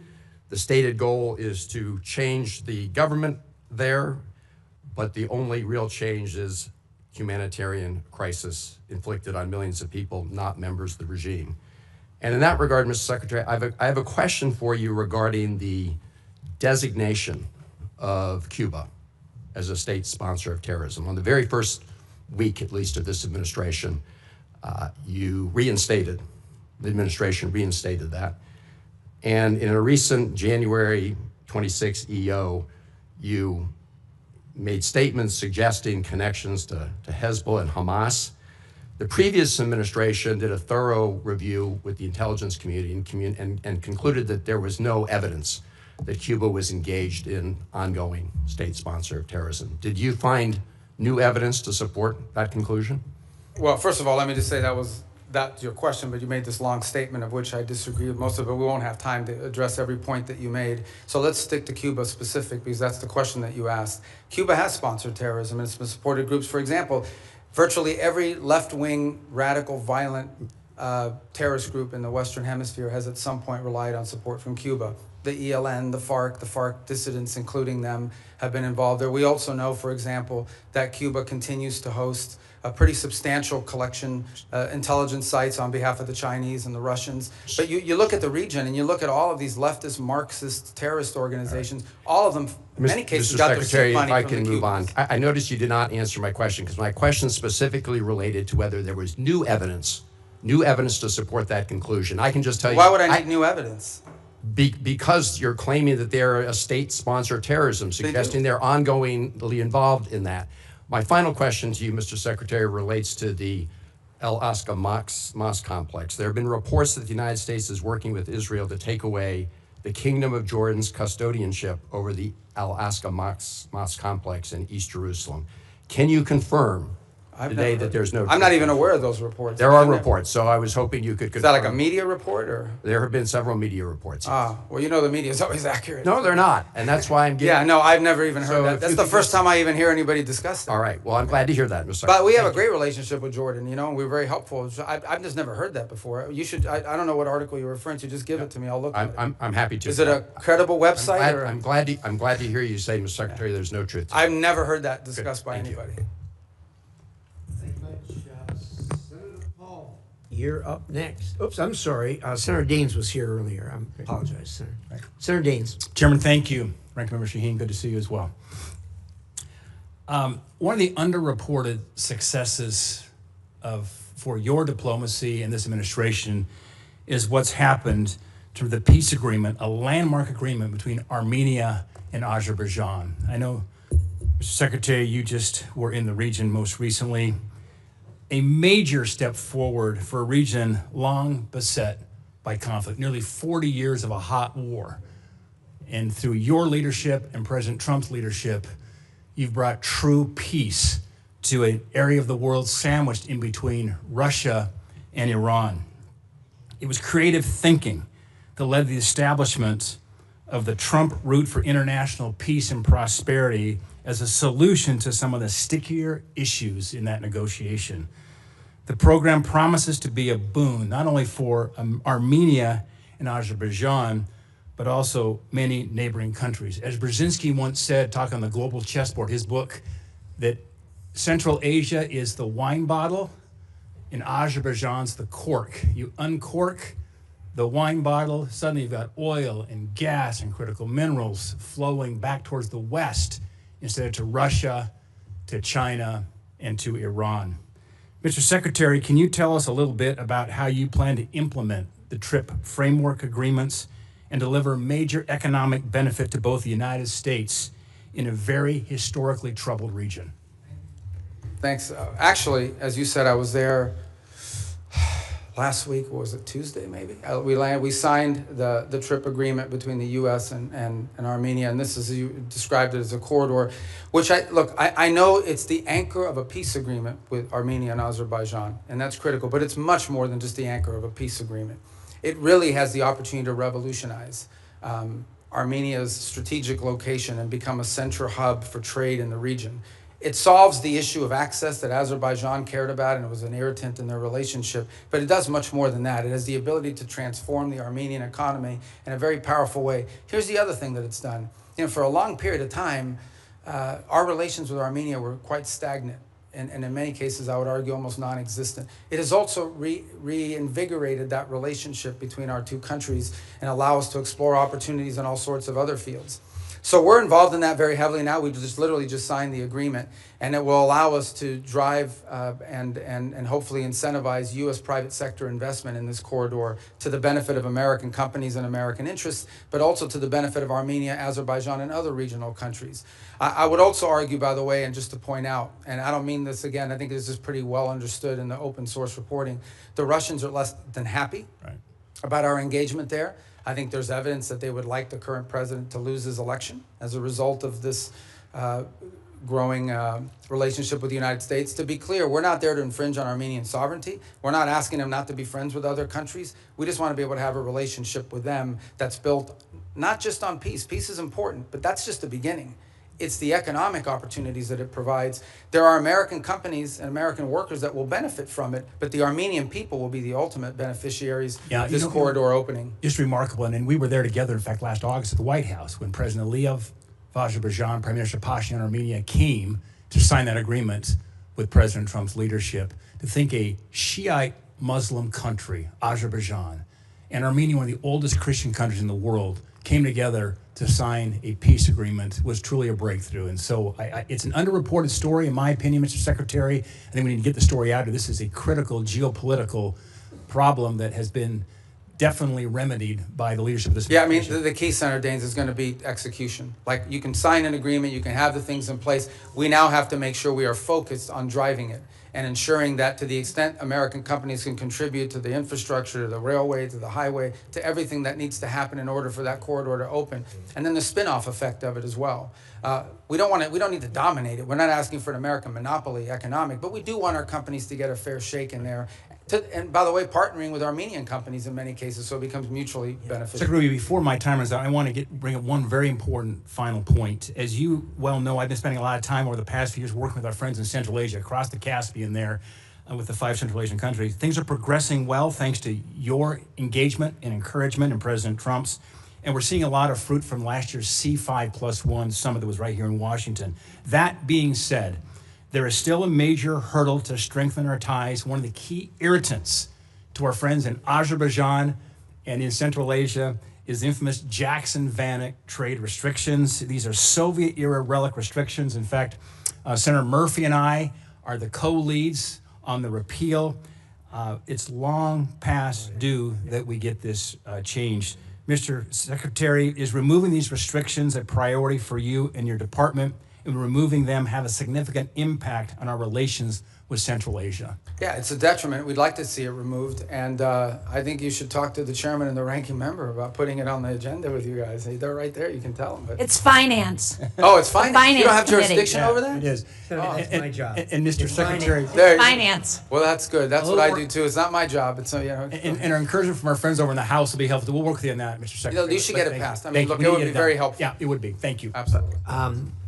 First of all, let me say that I absolutely concur with the secretary and Senator Deans with you. And I've talked to the president about this, as you know, and I have actually talked to the chairman of the Finance Committee, who I know relatively well.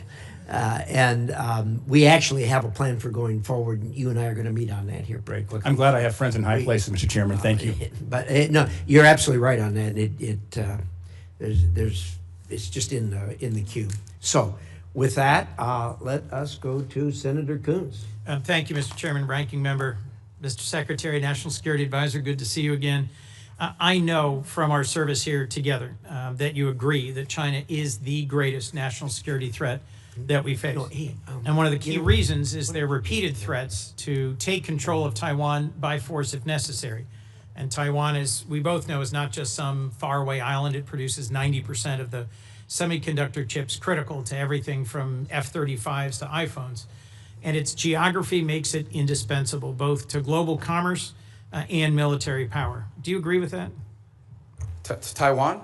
Yeah, it's not just strategically important in terms of where it's located. It also is the message that it sends to the world if something were to happen to it. Agreed. That's why for decades, really with leadership from the Senate in a bipartisan way, we've provided arms to deter the PRC's potential military aggression. In fact, you introduced the Taiwan Peace Through Strength Act of 2023.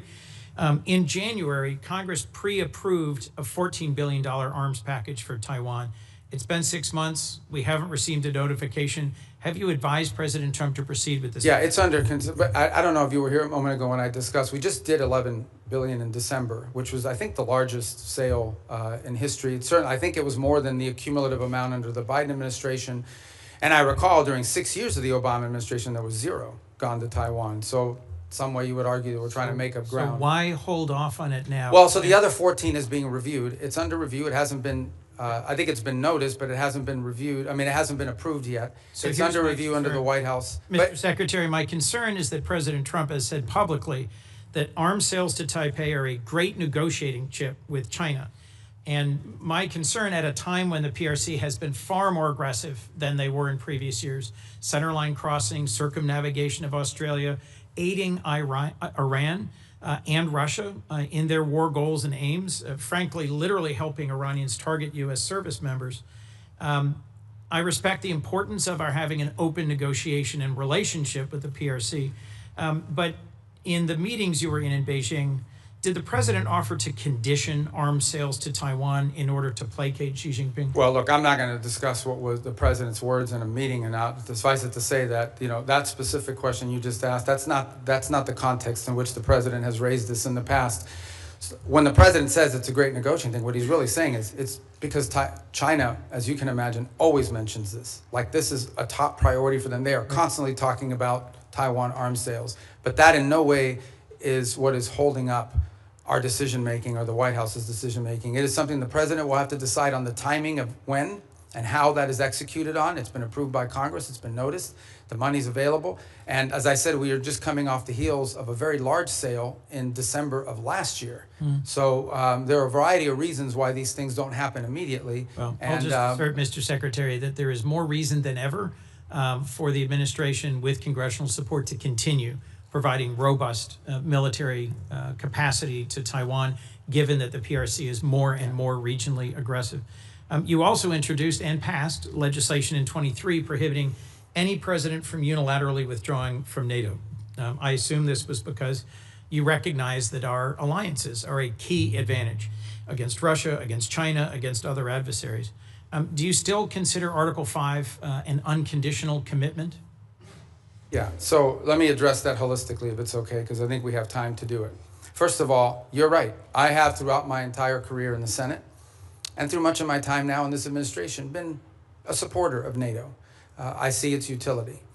the key, and I'm just being honest with you when we talk about this, one of the key arguments that I would always use on behalf of NATO is the fact that it allows us basing rights that we could use in a contingency operation in a time of conflict, in a time of need, that we just have had. So when you have countries in this alliance, because understand, at the end of the day, we are providing basically the defense backbone of an entire continent of rich countries. These are not poor countries, these are rich countries. And the utility of NATO for us is that it provides these basing rights. Now we are living in a world in which some of these countries, I point to Spain as an example, openly brag about how they've denied us the use of these bases.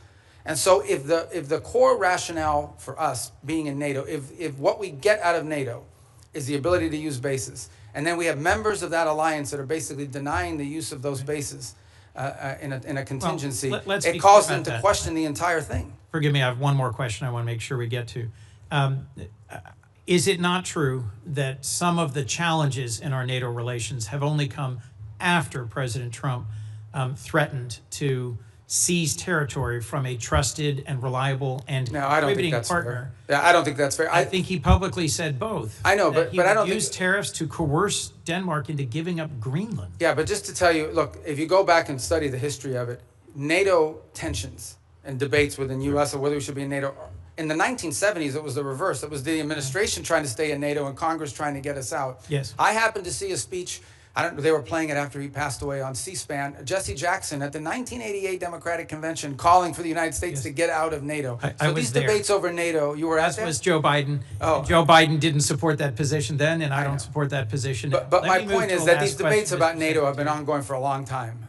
There's about 1,100 vetted Afghan allies being held at Camp As-Salih in Qatar. And that includes 400 children and 150 family members of currently serving active duty U.S. service members. They've been stranded there for a year and a half. And there is talk of sending them either back to Afghanistan into the waiting arms of the Taliban or into war-torn and now Ebola-infected countries like the DRC. And these are people who they or their immediate family members served alongside U.S. soldiers at great risk. Can you commit to working with me and others in this body to support the relocation of these vetted individuals to the United States, especially those who are family members of currently serving U.S. soldiers? Yeah, I can't. First of all, as you know, we're under an executive order now after the National Guard attack here, and so that happened last year. So we can't admit any Afghans at this point into the country. That said, you just pointed to them being sent back to Afghanistan. Our goal, we've worked on this, and we'll work with you on it, Please. Is we have talked to multiple countries. Now, I don't know of any single country that's going to take 1,000 people, but we've talked to multiple countries about taking several hundred of these people and allowing them to move to a safe location. As you know, we are operating under not just those restrictions, but broader restrictions about immigration into the United States after 25 million people entered this country illegally over a 4-year period leading up to this administration. The president just but I'll work with you to find the right places for them to go. We want that to happen. The president just raised the refugee cap exclusively to allow Afrikaners into our country. I would welcome a chance to work with you to find safe third countries for these Afghans. And I frankly think we ought to be revisiting our refugee policy, because the refugees who've come into our country in the past are the most vetted and often the highest contributing. As you know, my childhood church hosted a South Vietnamese family, and seeing the 5 of them become great Americans, entrepreneurs, contributors. It is refugees from oppression overseas, whether from Cuba or Venezuela, Vietnam or Afghanistan, who have long contributed to the United States. Thank you, Mr. Secretary. Senator Paul. I'd like to revisit for a moment the boats that were blowing up in the Caribbean and the Pacific that referred to as drug boats. I think it's interesting that the 3 secret criteria we're using to blow up the boats doesn't include whether they have drugs on board. I would like to add that the statistics from the Coast Guard also say that when we interdict alleged drug boats in the historic way, the way we've always done it, about 1 in 4 don't have drugs. We make mistakes. We see something suspicious about the boat, we stop them, and they don't have drugs on board. I would also like to add that drugs is not a criteria for blowing up the boats that are called drug boats, but neither is arms. So in order to blow them up, we don't have to say that they're armed or have drugs, and I think a lot of people would have questions, which I still do. I am glad to hear today, though, that the administration and the negotiations are willing to trade sanctions relief for removal of enriched uranium. I've said for a long time and argued for a long time that sanctions in and of themselves rarely, if ever, are of any value. I've yet to see any Chinese behavior that's changed because of sanctions. I've yet to see any Russian behavior change because of sanctions. I've really yet to see any Iranian behavior change because of sanctions. However, sanctions do have some leverage and ability to exact change if you remove them. So the removal of sanctions might actually have some hope. So I support the administration in this. Now, there are many Republican critics who have been vocal on the airwaves recently saying, oh, no, we can never negotiate with them. These are terrible people. Well, you don't really negotiate with really friendly, good people. In a time of war, you're going to have to negotiate with an adversary. So I do commend and supportive of the idea of this. And the other thing is it's very verifiable. You don't have to wait for verification. You could say the trade sanctions end as soon as we get the 440 kilograms of enriched uranium. Now, it has to be dug, I guess, some of it from under a mountain of rubble, but at the same time be very verifiable.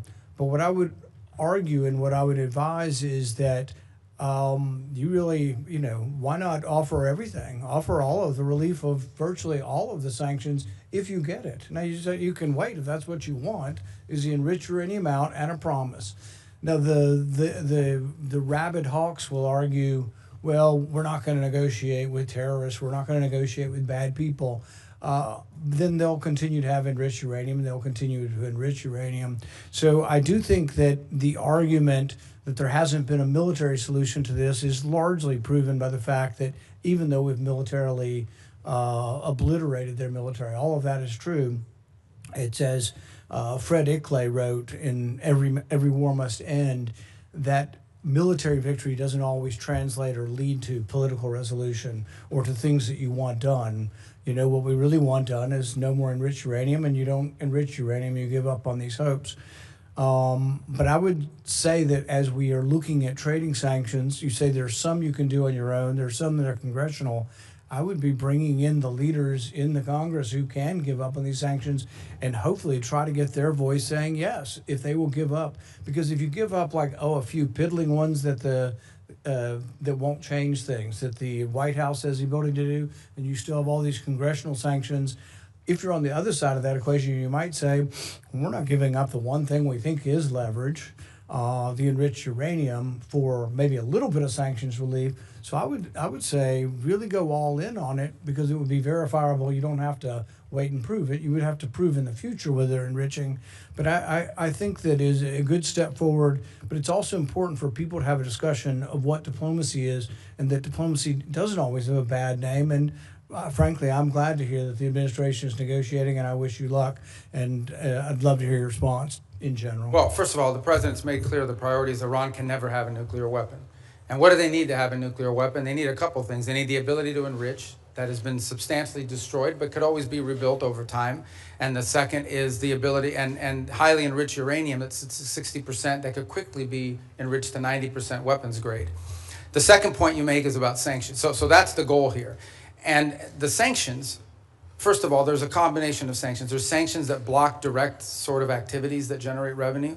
And that's problematic beyond the nuclear program, because they also use this revenue to fund sponsors, to sponsor terrorism like Hezbollah and others around the region. And then there's the frozen assets, which are related to sanctions, but these are Iranian assets that have been frozen that they don't have access to. So what I would argue, and again, I don't want to get ahead of myself because we're not engaged in this conversation with them yet, but if you get into a situation in which the reason why there are sanctions are because the nuclear program, and so if they comply with what we're demanding on the nuclear side of it, zero enrichment, get rid of the enriched uranium, they're complying with these things, then I think that's the place where the frozen assets could be discussed. The more they give, the more they would get. I think ultimately we will still face other challenges related to Iran separate from the nuclear program, like what they use their money on, which is to sponsor Hezbollah and to sponsor Hamas and to sponsor terrorism around the world. But on the nuclear question, which was the president's been focused on now, no nuclear weapon program, the sanctions that are directly related to the nuclear program, the more they give, theoretically, the more they should be willing to get. What they're not going to get it is a down payment. They're not going to get it as a signing bonus. And I would also point out that negotiations on nuclear matters are highly complex, highly technical. And so it will take some time to work through that, as is sanctions, by the way, highly technical and in many cases multifaceted. There are UN sanctions, there are US sanctions, there are US congressional sanctions. So there's a lot to unravel there. Is benefit from the idea of trading sanctions relief for activity. And if you don't ever trade them, if you just have them on the book, then I think they're of little value in changing behavior. Thank you. Senator Booker. Thank you very much. Mr. Secretary, you and I talked a lot about Africa, and I raised concerns about a lot of the cuts. We're seeing globally an increase in tuberculosis, an increase in malaria cases. We see a continued ongoing on the continent HIV crisis. And the United States has pulled back from a lot of its investments in those areas. Now with the crisis with Ebola, we see that the challenges that have been brought about as a result of our surveillance, early detection, and the like. So I'm just very concerned about what the administration's strategy is, because we're clearly seeing here that what goes on the continent of Africa directly affects our public health as well. Well, first of all, I don't agree with that assessment. I mean, first of all, it's not about cutting back. As if the response here is not just how much money you spend, it's what results you're going to get. Now, let's talk about Ebola for a second. Ebola, the outbreak in Ebola was in a war-torn, isolated rural area in the DRC. That's where that began. Since that time, our response has been very quick, very rapid. Well, so you're saying you did not cut early detection periods. I'm not talking about... I'm saying that whatever you're pointing to as the cut is not the reason why there was an Ebola outbreak. I'm not connecting the two. I'm simply saying... Well, you are connecting them. You said that our cuts... Senator Rubio, I'm not trying to get in an argument with you. I would really like to actually have my questions answered. So very quickly, we cut early detection when it comes to infectious diseases on the continent. Factually, this is not an opinion. We made those cuts. We cut early warning systems on the continent. It had nothing to do with the Ebola outbreak. So I don't need to tell you, Secretary Rubio, that we're living in a place where an infectious disease crisis anywhere is a threat to public health everywhere. The United States has made major reductions in these areas that have put us more at risk. If you're talking about this clearly Ebola crisis, there's other things and other cuts we've made, and you see it factually. Even our own State Department personnel that I've talked to are saying we're less prepared for a global outbreak than we were before. And my worry is, specifically in a budget hearing, is this budget makes even deeper cuts into the kind of things that could prevent the next outbreak, or, as we've seen unfortunately with COVID, have us more prepared. Yeah, I don't agree with that assessment. I don't know who told you that at the State Department. So let's move on. My time is limited. I know, but that's an important question. I don't want to eat up your time, but I need to answer that because I just don't agree with that. Mr. Secretary, you can't even agree on the facts. Because that's not accurate. I mean, again, you look at what we've entered into with these countries. It's not accurate that we cut early detection. Because those have all been repurposed in different arrangements that we now have with these countries. As an example, well, I would like, for the record, because we're not going to cover it in my short time, if you're telling me we are as prepared or more prepared before the Trump administration came in, I'd like to see the facts. I think when these reforms are finalized, which we're on the verge of doing, we're actually going to be better prepared. We are responding today faster, not just to humanitarian crisis, but to outbreaks than we were before. We are responding in some cases within 72 hours, are able to move funds to task, which you weren't able to do in the old system. And we're also building the capacity Mr. Secretary, may I please reclaim my time to shift gears? The Strait of Hormuz, I was listening to the conversations you had with some of my colleagues.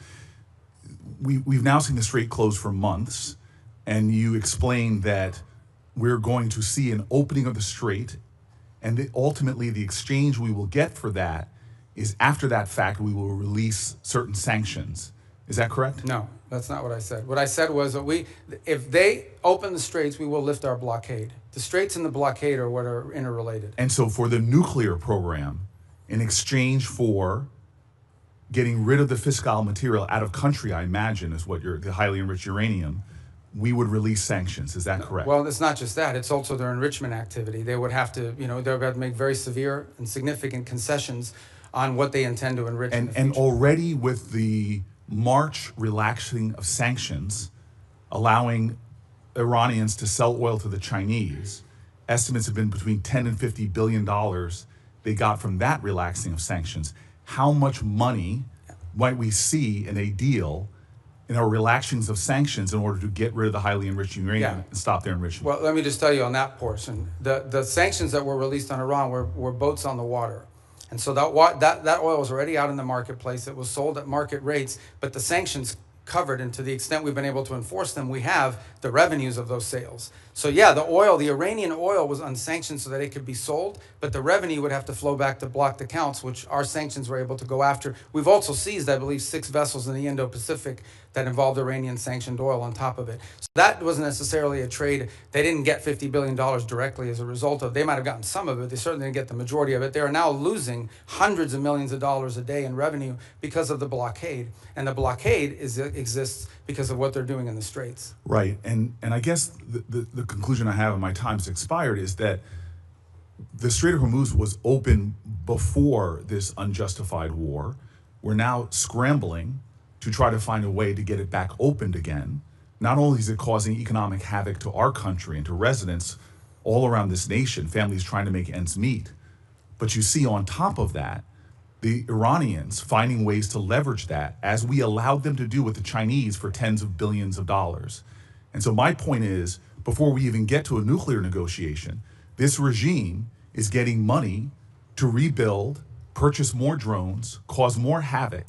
And this is before we're even trying to get back to. But I apologize. I don't understand how they're getting this. What revenue are you referring to? Well, there's 2 sources of revenue we're seeing. One is the revenue from the Chinese, that's factually documented. And number 2, the revenue that you're proposing that they should receive by releasing all of their highly enriched uranium, as well as in making a commitment about their enrichment capacities. Yeah. Hold on. And that was the exact deal that you guys vilified, that the president and you vilified President Obama from having. Yeah. No, So I don't here think we those have are not a the worse situation where Those are not the same our deals. adversary and our enemy, who's causing havoc in the region, who is funding proxies and terrorists, has discovered, thanks to you all, the power of shutting down the Strait of Hormuz. No, they didn't which discover. is They what- knew that a long time ago, and they've done it before. Clearly, we all knew that a long time ago. That's why this And they intended to do this at ill-conceived some point war in the should have future never as well. happened. Yeah, but We have made our adversary in a stronger negotiating position. We are the strongest nation on the planet Earth, and we're in a stalemate with Iran. And now we're begging to get back into a deal that you all We're not trashed begging. in the first place. There's no one begging. I don't Clearly, know. this is a Senator shame. Booker, your time's up. But can Senator I just- Rubio, since he's I do fallen want to over, you address can some of these points respond. because they go to the heart of the matter. No one's begging for anything here. The Iranians might be begging because their economy's losing hundreds of millions of dollars a day. That they are losing. Understand, Iran had street protests going on before all of this started. All of those factors, economic factors in Iran, are far worse today than they were 6 months ago when those protests were happening.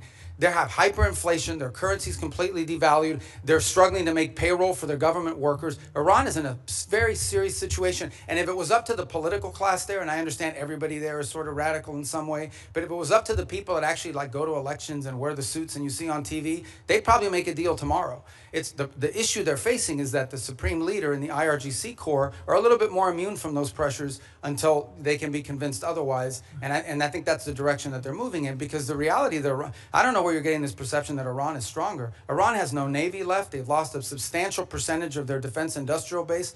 That Iran has lost a substantial percentage of their missile launchers, and their economy is far worse today, and I mean far worse today, than it was 6 to 9 months ago. And they are looking at hundreds of billions of dollars of reconstruction costs just to get to where they were 6 Mr. months Rubio, ago. you keep telling us how we're winning this war. The president keeps saying, Well, the war's over completely now. annihilated. The war is not over. And yet the American people see how we're losing at the pump and with their costs, and yet this thing still hasn't been resolved. Every day he tweets out, oh, we've obliterated them, we've annihilated them, they're going to surrender. But yet we still find ourselves spending billions of dollars a week Senator on Booker, war abroad. you've gone way over. And It would be nice if we had hearings where people Thank had to you, be held Senator accountable. Booker. Senator Scott. All right. Secretary Rubio. So, first off, do you think it's important to Americans that the Iranian regime doesn't have nuclear weapons and ability to destroy? I think it's important to the world. Yeah. The whole world. I mean, this question about the Straits is a great example. Imagine, the Straits gives them leverage. Imagine what nuclear weapons would give them leverage to do. At that point, they wouldn't even have to announce that we're controlling this. They would just say, we control the Straits. There's nothing you can do about it because our nuclear weapon will allow us to do it. You will have to pay us a toll for using an international waterway from now on, and you can't do anything to us militarily because we'll blow you up with a nuclear weapon. That is the leverage that they were trying to build. If they ever got a nuclear weapon, not only would they have a nuclear weapon, not only would they control the Straits, they would be able to act with impunity because you wouldn't be able to touch them. You wouldn't be able to do anything about them. Right. I want to thank you for what you're doing. Let's talk about Latin America, which is, as you know, important to a lot of people in our state. So thanks for what you've done with both Venezuela and Cuba. Let's do Venezuela first. I think every Venezuelan I know is appreciative of what happened with Maduro. And I know you have a three-step process to get to democracy there. Can you talk about where you are? I mean, I know you're about to try to get Delcy Rodriguez to do the right thing. We still, unfortunately, have political prisoners not released. We still have oppression. So can you just talk about the process you're going through? Well, first of all, I remind everybody, what's today, the 2nd? So it's literally been 5 months. Right. Like, I know it seems like it was 10 years ago, but it's been 5 months. And I think Venezuela is in a better place today and in a better trajectory today than it was 5 months ago. Now, is it where it needs to be? Is it where it needs to ultimately wind up? The answer is, of course, no. Ultimately, in order to truly transition, they have to have multi-party, free and fair elections. But the conditions for free and fair elections are the following. First of all, you have to have a free and open media. And while you've seen independent journalists are now, for the first time, activated again, that has to exist. Political parties have to be given the space and time to organize. The National Electoral Council has to be reformed so that it has members in it that will actually accurately count the vote. You have to have certain conditions in place. I'm not telling you that's 5 years from now, but it's been 5 months, so I want to be relative to that. Here's what I can tell you. For the first time, certainly, since whenever, in the pre-Chavez era, maybe ever, and certainly since the post-Chavez era, the oil wealth of the country is not being stolen. The oil wealth of the country is going directly to pay government workers, buy medical equipment, audited by KPMG. That's a significant advance. That's not a permanent situation, but that's a very valuable one today. You have seen reforms. You have seen, for example, the infamous prison, El Acoide, has been closed. You still have about 400 and something, what we determined to be believed to be political prisoners, but you've had many others that have been released, including many high-profile ones. You've seen a systemic reform in individuals involved in their government, replaced by new people. Some we don't know well, others we know a little bit about, but certainly better than the people whose place they took before. You've seen a level of cooperation on a couple of topics that I actually can't even discuss in a setting like this, but be more than happy to talk to you about, any of you about, in the appropriate setting. And I think that's been a positive. By the way, you've seen the retrieval. The United States, with the full cooperation of the Venezuelans, went in and retrieved highly enriched uranium. They had highly enriched uranium in their country because of an old reactor program, not because of nuclear weapons or anything, and they wanted it out of their country. And we were able to go in and actually retrieve it along with the UK mission that went in with us and get it. We have a functioning embassy, and we have direct flights for the first time. Venezuelans are now able to go back, not just visit relatives, but begin to engage in the economic life of the country. All of that is to say, it's been 5 months. There is a lot more to go. This is not the direction we want Venezuela to be. But what I will say is that the Venezuela that's there now, under the interim authorities, does not pose the threat to the United States that it posed 5 months ago, when it was an open base of operation for Iranian operatives, for Cuban intelligence, and for others who used it as a base of operation against the national interest. But we have a lot of work to do. We are nowhere near where we want to get to there. Can you give the same thing about Cuba? I mean, Cuba's a very different thing, right? I think the misnomer about Cuba, or the misunderstanding about Cuba's actually not controlled by the government. Cuba's controlled by a military holding company named Gaesa. And Gaesa virtually owns anything, they own the tourist sector, they own mining, they own the gas stations, they own everything. They generate about 70% of Cuba's GDP is under the control of this military company. And they're sitting on between $14 and $17 billion in assets. So you have people literally starving, people literally like power grid that hasn't been maintained in 10 years.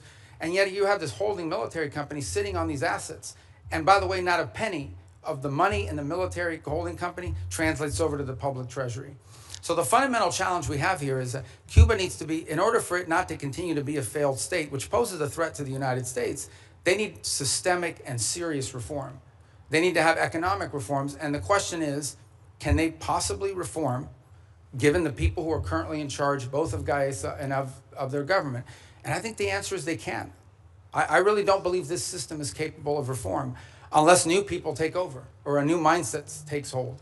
Now, we've engaged in conversations with them. We've offered them what I think needs to happen in order for their economy to recover. And that's the last point I would make, because I think somebody raised this issue of oil blockade. Cuba was having blackouts well before January 3rd of this year.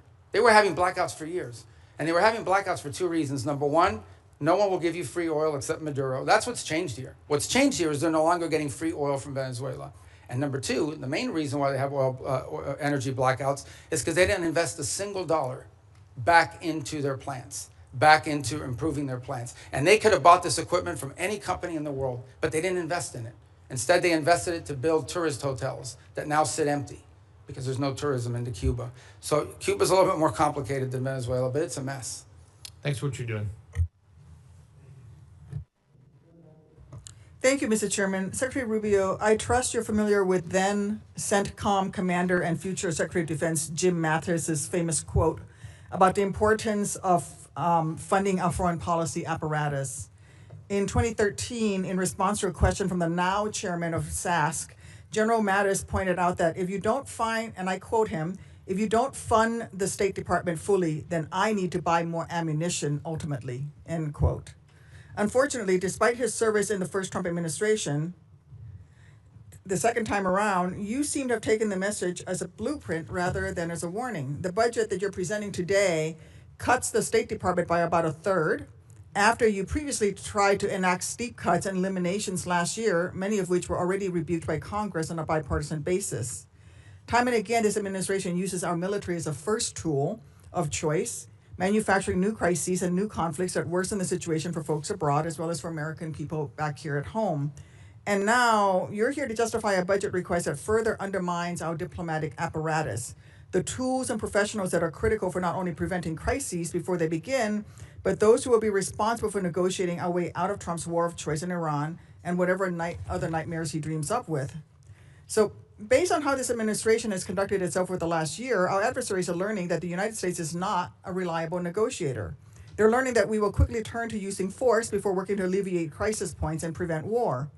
I'm very concerned that in turn increases the risk of our adversaries jumping to use force first, increasing risk to American citizens and American interests around the world.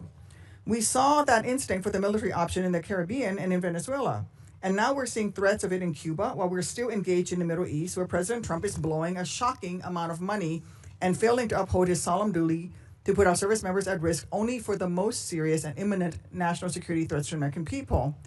Mr. Secretary, you also wear the hat of a national security advisor. So with both that hat and as Secretary of State, do you agree that this administration has spent more on Trump's war in Iran than you are requesting today for this entire State Department budget request? Yeah, I can't speak to the Department of War would have to speak to you about the money and what they calculate are the costs. I can't give you an accurate answer on that because that's not the thing that I look at. I would think you would have some insight because you are our national security. Well, I've seen the testimony that Secretary Hegseth and others have conducted in front of their oversight committees, but I just can't. I don't want to give you an answer that's not accurate. Okay. So. Well, this week, let me put out some numbers that I have. This week, the cost of President Trump's illegal war of choice against Iran are likely to balloon past $35 billion by the rate from DOD's own May calculations, and surpass your FY 2027 budget request of $35.1 billion for the State Department and related programs. That's an astonishing figure. Worth repeating, in just 14 weeks, President Trump will have blown through as much, if not more money in Iran than he thinks Congress should spend on U.S. diplomacy for the entirety of the next fiscal year. This administration's distorted priorities have unfortunately revealed some stark lessons for our allies and partners as well. The United States' use of force first will make them less secure as they'll be caught in the crossfire, left scrambling to protect themselves and their people. Mr. Secretary, do you agree that under Operation Epic Fury, our allies and partners in the region have expressed concern about their security and the threats that followed from this administration's uncoordinated actions? No, I think our allies in the region have been very cooperative, some obviously very aggressively cooperative, like the UAE as an example. Kuwait's been fantastic. Obviously, no country likes to have their oil and their energy infrastructure hit, but I think it's a reminder to them of the threat that Iran poses. And the one lesson when this is all said and done is it's reminded them of, despite all the friendly talk that you've seen in the past, how dangerous Iran is to their own interests, how the billions of dollars Iran has spent, despite sanctions. Iran found the money to build drones and rockets. Okay. And luckily, we've taken a lot of them out, but they still have some, and they still have the ability to My question is about our allies in the region expressing concerns, because, you see, public reporting in early May revealed that Saudi Arabia denied U.S. basing and overflight related to Trump's ill-conceived plan to escort ships through the Straits of Hormuz, and they're still not supportive of this risky tanker escort plan. And the Strait is still worse off today than it was before Trump initiated this war. And that doesn't even touch on Yeah, we the don't wider face any- global lessons being learned by our allies and partners. Yeah, we don't just came face home any- from the any- Shangri-La dialogue, where I heard from folks across the Indo-Pacific and especially in Southeast Asia who are being hit hard by the same rising energy costs that are devastating American communities. And frankly, this administration insists on using military force as a first resort instead of a last resort, no matter the deadly cost of self-defeating impacts. Your budget request here would sadly perpetuate that trend and undermine the roles and responsibilities that you should be fulfilling as Secretary of State. Thank you, Mr. Chairman. I yield back. Okay, 'cause I didn't get to answer any of that. I didn't ask you a question. Well, she didn't answer the question. She doesn't want me to answer? Can I answer anyway? I didn't ask him a Okay. question. Well, but she made a bunch of points. I get to answer them, right? First of all, I don't understand this thing with let me tell you, we were just here, maybe you weren't here, we were just talking about it. We did a peace deal with Azerbaijan and Armenia. We just signed the trip agreement yesterday, actually, or last week we signed it. Last night I officialized it. That was diplomacy. That's great, but the Trump administration is still blown through more when do I money get in to talk to 14 you? Do I get to weeks talk in than this this committee? entire budget that you're requesting. Senator Duckworth, I'm going to let Senator Rubio reply to the statements that you made at his request. Yeah, that's. But we've got a hard stop at 12:30. Okay, but I know, but she said a lot of stuff. I get to answer some of it. All right, so the first is the second is India-Pakistan. We ended that war. We were involved in helping broker that. Thailand, Cambodia, that's diplomacy. We've been very engaged in fact, as I sit here now speaking to you, I've got the Lebanese government and the Israeli government meeting at the State Department starting at 8:30 this morning for the 4th time after engaging last week at the military level. So we're carrying out now, we're carrying out diplomacy all over the world constantly and very successfully in many cases. Now, let me make one more point that you raised about the budget request. Guys, we understand how this process works, okay? You guys understand. I know because I've been involved all the time. We OMB, produces sort of timelines for every agency. We put forward a budget. We say, this is the money we've been allocated. This is how we would spend it. There is a congressional process, which I'm sure you're aware of. And in my time here, 16 years that I was here, I don't ever recall us once ever taking the president's budget and passing it into law. I'm not walking away from the budget. We can make it work if that's the budget you give us. But I have a sense, I have a suspicion, right, Senator Schatz, that we're going to have to work with you guys, Schatz, that we're going to have to, well, you know, that we're going to have to work with you guys on a budget request that meets your priorities and ours. That's how it works. You guys are the appropriators. We have to work within we will tell you what we care about. We will tell you how we're going to spend the money. But ultimately, you will provide us a spending bill, and we will work through those parameters. But we have given you what we can live with. We can make it work. But if you want to, you know, if you're obviously going to have changes here in the Congress. But this stuff about diplomacy and the money spent on the war, diplomacy's always cost less money. We don't buy missiles. We don't buy rockets. We don't buy large airplanes and aircraft carriers. But we've been very effective. And I can give you list after list of places where we have had an impact in either de-escalating crisis before it started or ending active wars. And I'm very proud of the work that we've done in that regard. Some of which haven't even been publicly discussed in some cases because they weren't high profile. And my last point. We remain heavily engaged in areas that maybe not at the core of our national interests, but nonetheless are related to our national interests. You think about Sudan for a moment and the Quad. This has been a very frustrating situation to put together, but we helped convene a donor conference that got pledges for when that is resolved. We've put a lot of time and energy in a situation that right now, unfortunately, has turned into a proxy in the Middle East because of the UAE and the Saudis on opposite sides of it. In Libya, where our work in Libya now it's still divided, but they, for the first time ever, have a joint budget. For the first time ever, are cooperating on energy deals that are going to be beneficial to the people of Libya. So I just don't think it's fair to say we're not actively involved in diplomacy on last year's budget and spending, because we are, and we have been, and to great success. Thank you. Senator Curtis. Thank you, Mr. Chairman. Clock setter, thank you for resetting the clock. Mr. Secretary, thank you for being here. And I'm always truly impressed with your ability to navigate around the globe so articulately and explain the positions.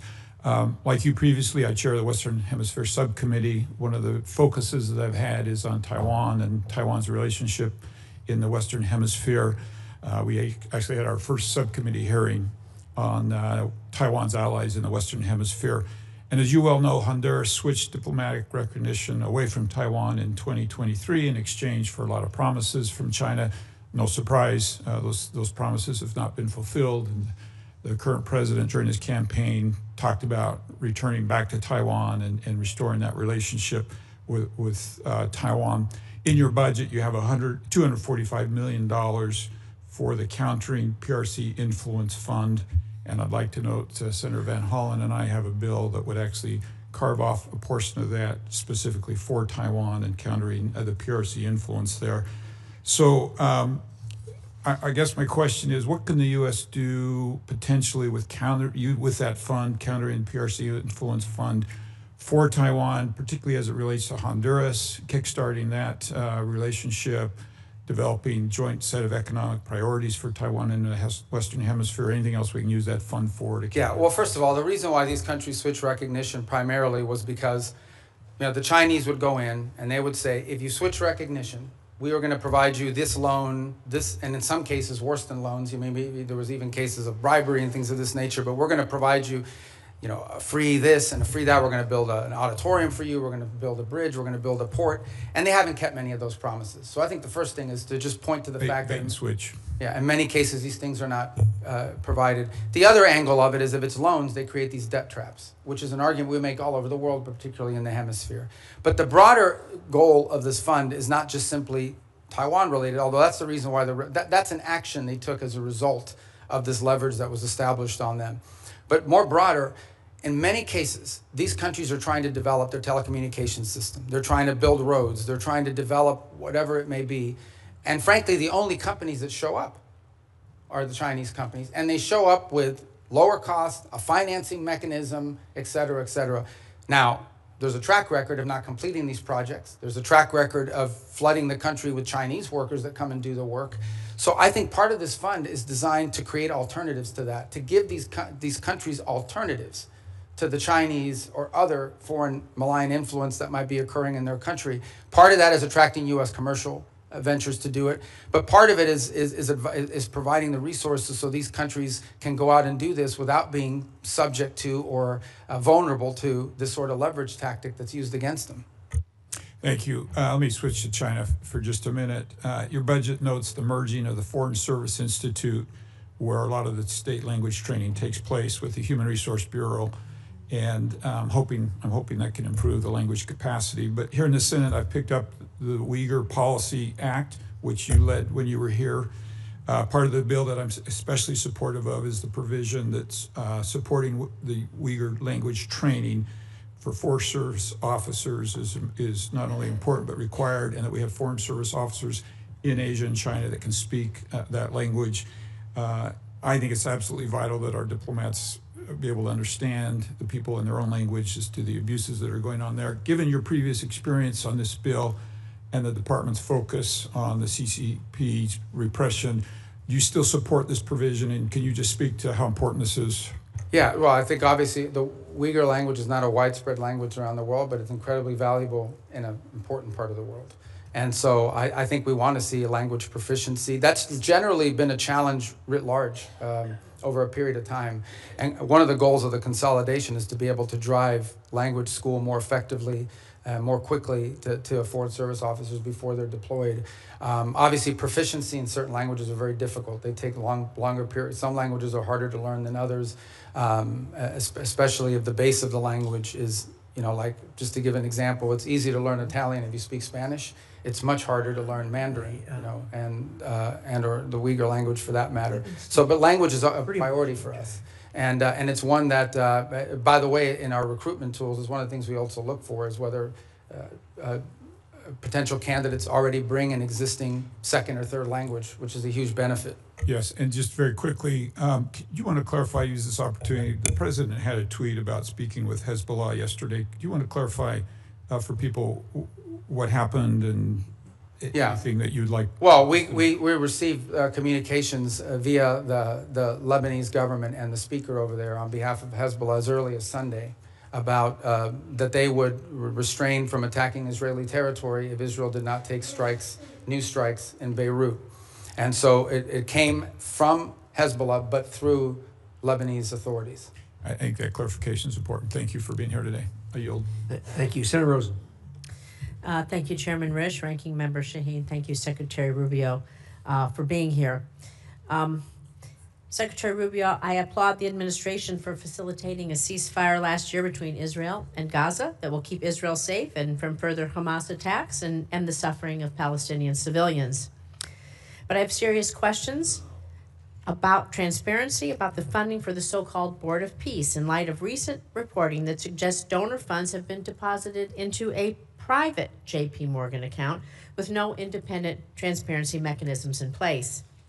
As a member of the Board of Peace, Executive Board, and Secretary of State, you should be in a position to provide us with some answers. And you, as a former senator, know our role here, trying to get answers. And my team's been asking for a contact with the Board of Peace for several months just to do our due diligence, but we've received no response. Can you tell me exactly who my team should be reaching out to, please? Well, I can now because the Board of Peace has finally hired some staff. It's going to be a very lean operation. They're working out of the Institute of Peace Building. So for some period of time, they really were not. It was just a very lean operation. So do you have a name for my? I do. I just don't have it on me, but I will get that That's to fine. you. We will. But I think they just hired staff like in the last two weeks. We will follow up with you. Thank you. I have a few other questions. Can you tell me how much money is in the World Bank administered Board of Peace Fund? Do you have a? I don't have the answer because there's not U.S. dollars that have flowed. These are donor funds. So can you tell me how much money is in the J.P. Morgan account? Yeah, but again, those are not U.S. government accounts. Those are who has oversight? Well, that's the key here. That ultimately the oversight over the funds of the Board of Peace will be done, and especially when it comes to U.S. dollars, will be done by you in Congress. We have not committed those funds there yet, although we've made a pledge until they've stood up the Board of Peace administratively. Congress will have oversight ability. Well, on the U.S. dollars. Of the U.S. dollars. Can the money in the J.P. Morgan account be used to compensate the president or his family or anyone directly? No one's talking about the doing president? That. And you said you just hired some folks and it's going to be lean. About how many full-time personnel do you expect? I think they ultimately want to get up to 15 or 20 full-time. I think they've started at 5, if I'm not mistaken. I could be wrong, but those are the numbers I recall. So is the $50 million in U.S. taxpayer money that your department wants to give to the Board of Peace, is that going to be used to cover this? But I think that $50 million was reversed. We ended up not doing that as a result of the way it was constructed. The Board of Peace is now built out as an international, non-governmental organization. We will follow up with you on that once you give us a contact after this. Thank you. So, Secretary Rubio, during your confirmation and budget hearings last year, you committed to me you would support women and girls programming at the State Department. But under your leadership, you've terminated dozens of awards supporting women and girls. You shuttered the Office of Global Women's Issues, GWE. You fired the entire staff. You said repeatedly that regional bureaus will now be responsible for programs to support women and girls, but my staff has asked every single regional bureau if they have a plan to do this, and not a single bureau can provide me with an answer. And so, Secretary Rubio, I'm just so disappointed. I want to believe that you didn't lie to us, lie to me, and so I want to give you an opportunity to explain how women's issues have been integrated into the I don't know. bureaus. Do we have an outline? I don't know who's telling you that at the regional bureaus, because that's not accurate. Some regional bureaus have a larger mandate on women's issues than others. As an example, like in Europe, it's probably less intense than in Africa. Can you tell me who on your team we can reach out to then to find out? Because we're not getting, they're telling us they don't know. Well, the regional bureaus tell you they don't know. Not only does every regional bureau have someone in charge of women's issues, or at least in charge of that portfolio, but most of our embassies, especially in some of these key places, are advocating follow up, this. and can I call you and have of course. a conversation, because somehow there's a communication? Yeah, because we didn't eliminate the program. We simply felt that there's a difference between the women's issues, for example, that you would face in Africa versus what you may be facing in some part of Asia. Could you name a single new program that you've stood up in the last since the GWE office was closed? Do you know of any? First of all, almost every single one of our programs that we do now, our humanitarian response to crisis, our food programs that we've distributed, all of them have a women's component to it. So, primarily because in these societies, women are the first ones affected. Team, please, so we can get some clarification. Yeah, we'll follow up, and I'll give you the right people. But each of these bureaus has someone or more than one case. The last one here is there is a International Women of Courage program. You and the First Lady have championed. Are you going to commit to maintaining that? The which one? I'm sorry. The Women of Courage program. You and the First Lady have championed that. Yeah, well, we had an award ceremony last year. So I don't know if one is scheduled for this year yet. Thank you. With the remainder of my time, I'd like to remind the American people that as the Secretary of State, your main duty as America's chief diplomat is to maintain our relations with foreign nations. This is why I was shocked to see that you were at a party with President Trump in Miami instead of accompanying Vice President Vance to Pakistan for negotiations. What party was I at? I was at a party? It's publicly reported, and there's photos there. But what party? No, but you're going to say that. I'm going to answer it. I'm going to answer that question, because that's an absurd statement. I was not at a party. If I finish my paragraph, he can answer. People are going to slander me. I'm going to answer Steve Witkoff and Jared Kushner, both of whom were never confirmed by this body to be America's diplomats, accompanied the vice president in the negotiations. Even Iran's foreign minister was not there, yet was there, and you were not. I just feel that's embarrassing for us, and it's embarrassing for you. So, Mr. Secretary, Congress represents the American people. We have the power to confirm who represents America abroad. We confirmed you to be our Secretary of State. We confirmed you to be in the negotiations that are happening.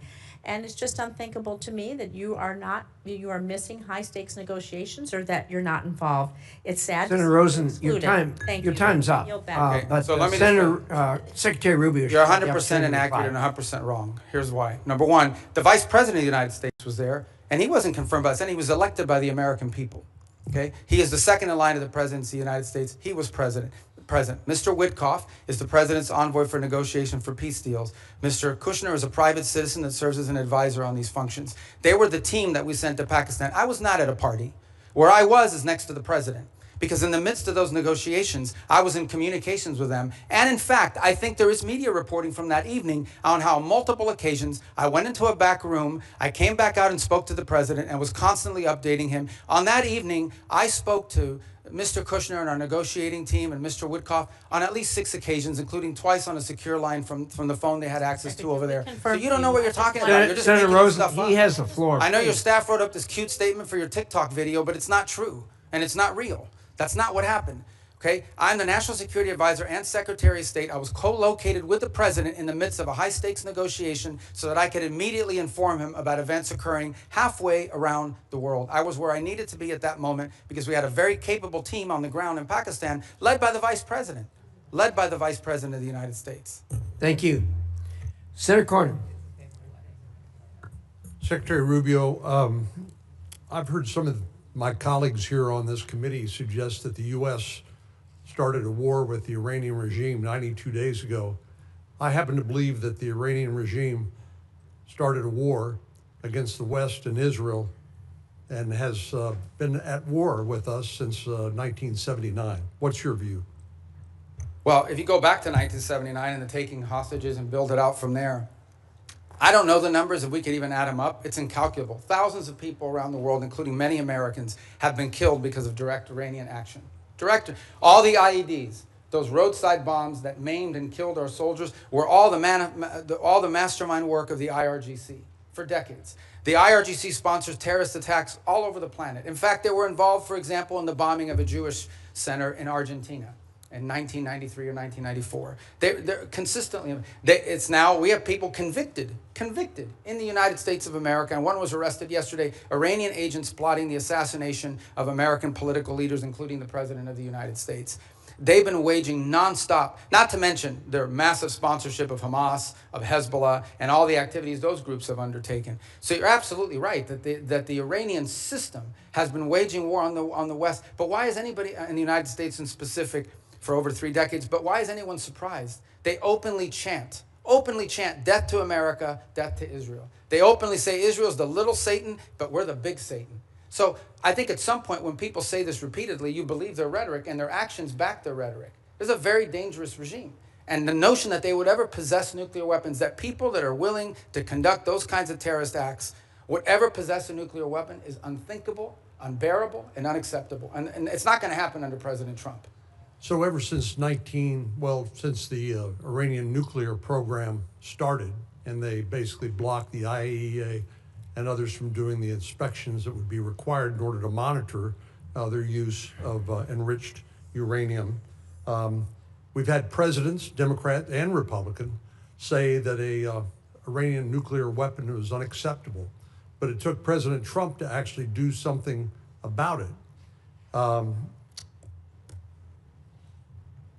It shocks me to hear some of our colleagues suggest that there was not an imminent threat from an Iranian nuclear weapon. You and I both sat in the same skiff on the Senate Intelligence Committee. We won't talk about the details, of course, but we knew that they continued to enrich to the point where they could produce a nuclear weapon within a specified time. There's some debate about how long that breakout would take, but the idea that an Iranian nuclear program did not present an imminent threat to the United States, to me, is just ludicrous.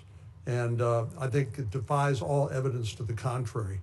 But do you think if they had acquired a nuclear weapon, that would change the ability of the United States and our allies like Israel to deal with this nuclear-armed Iran? I think if Iran ever acquired a nuclear weapon, they could very well use it because given the theological nature of their decision-making.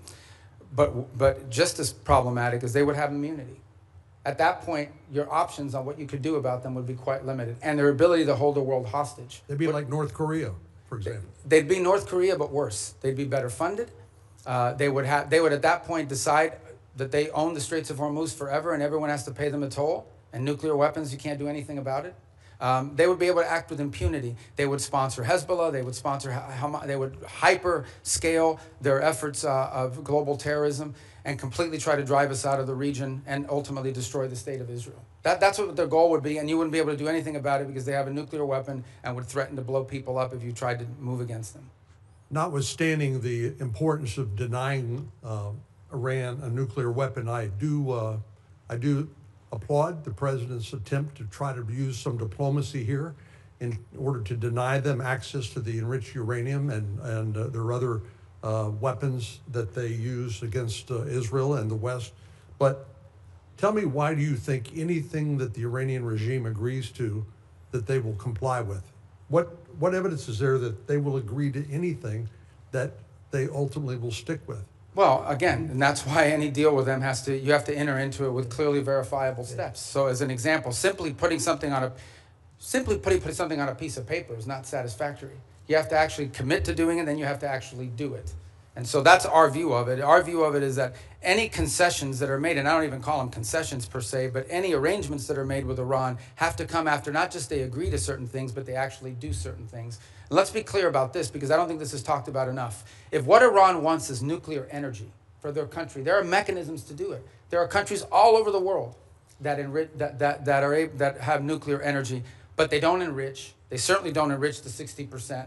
They don't do it hidden in a mountain deep buried underground somewhere.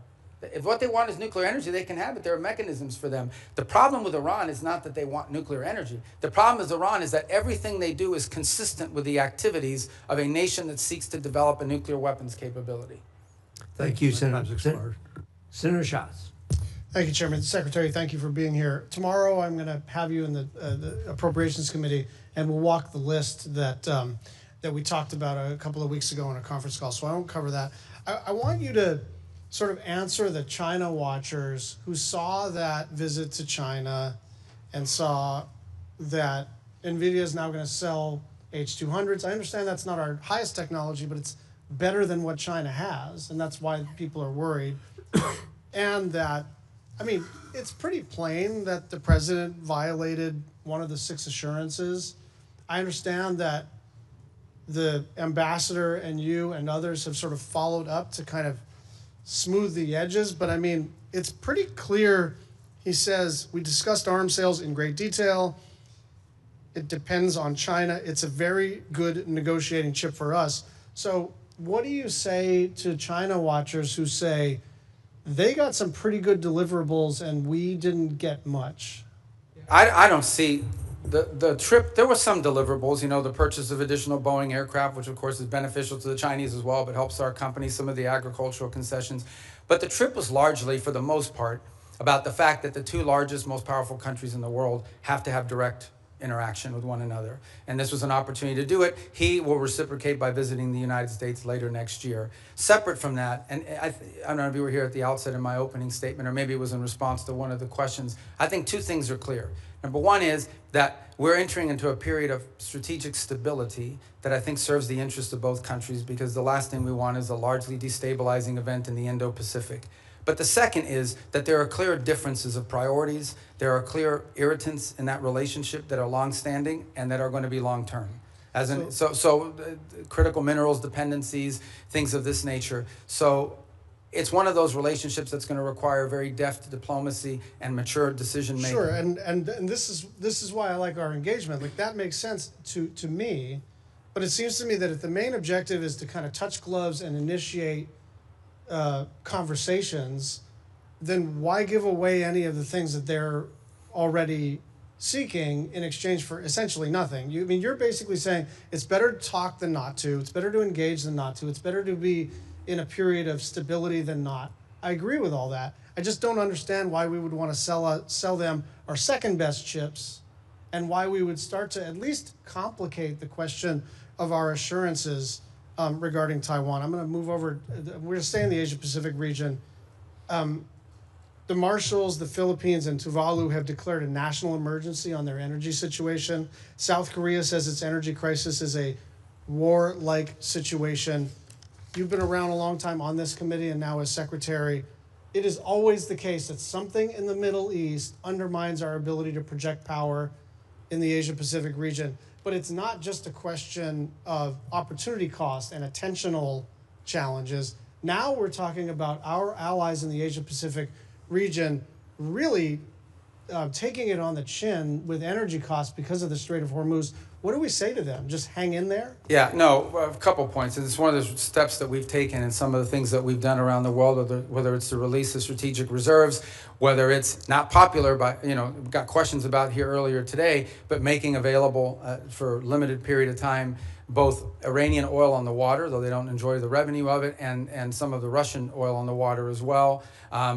The third point, though, that this points to is a much deeper one, and that is that while the Straits of Hormuz provides about 20% of the global oil supply, it is probably 80 or 90% of the supply in the Indo-Pacific, given the geography and so forth. So one of the things that I think is going to come about as a result of all this in the long term is more diversification in where they're going to get their energy from, including from the United States potentially, certainly with Japan and some other countries in the region will benefit. But you know that the sort of project it takes time. It all takes time. So understood. That's like cold comfort if you're running a country and your gasoline and your fertilizer and all your input prices just skyrocketed because of President Trump's decision to go to war with a country clear across the world. But see, I understand your point, but I also think in all these questions, we're getting a lot of questions about us. I don't think it's fair because ultimately, the people who have closed the Straits of Hormuz are Iran, and they're doing so in violation of every international law you can imagine. The Chinese are against it. Everyone is. We have, I think, a record number, 140 co-sponsors at the United Nations on this resolution that hasn't come up for a vote yet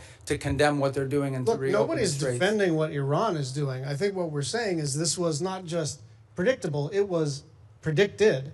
This was what everybody said. You don't have to be some expert in foreign policy. You don't need to get into a skiff. You could literally put this into an LLM and say, what'll happen if we take kinetic action against Iran? And the first thing that would pop out is, well, they'll probably close the Strait of Hormuz. So it's really shocking to me the degree to which this administration expresses shock that the thing that everybody said was going to happen ended up happening. But here's the point I would make on that, in that the reverse of that is, so that the alternative is to say, well, then we have to go ahead and let Iran develop a nuclear weapon or they'll close the Straits of Hormuz. I mean, at some point you have to take action on this situation, understanding there'll be a reaction to it, but it cannot be. Iran will always have the ability to threaten the Straits. You don't need much sophistication to, if you threaten commercial vessels and shooting them, they're going to stop moving. Dropping mines. By the way, it's not just Iran that can do it. The Houthis could do it in the Red Sea, and they're not nearly as large as Iran is.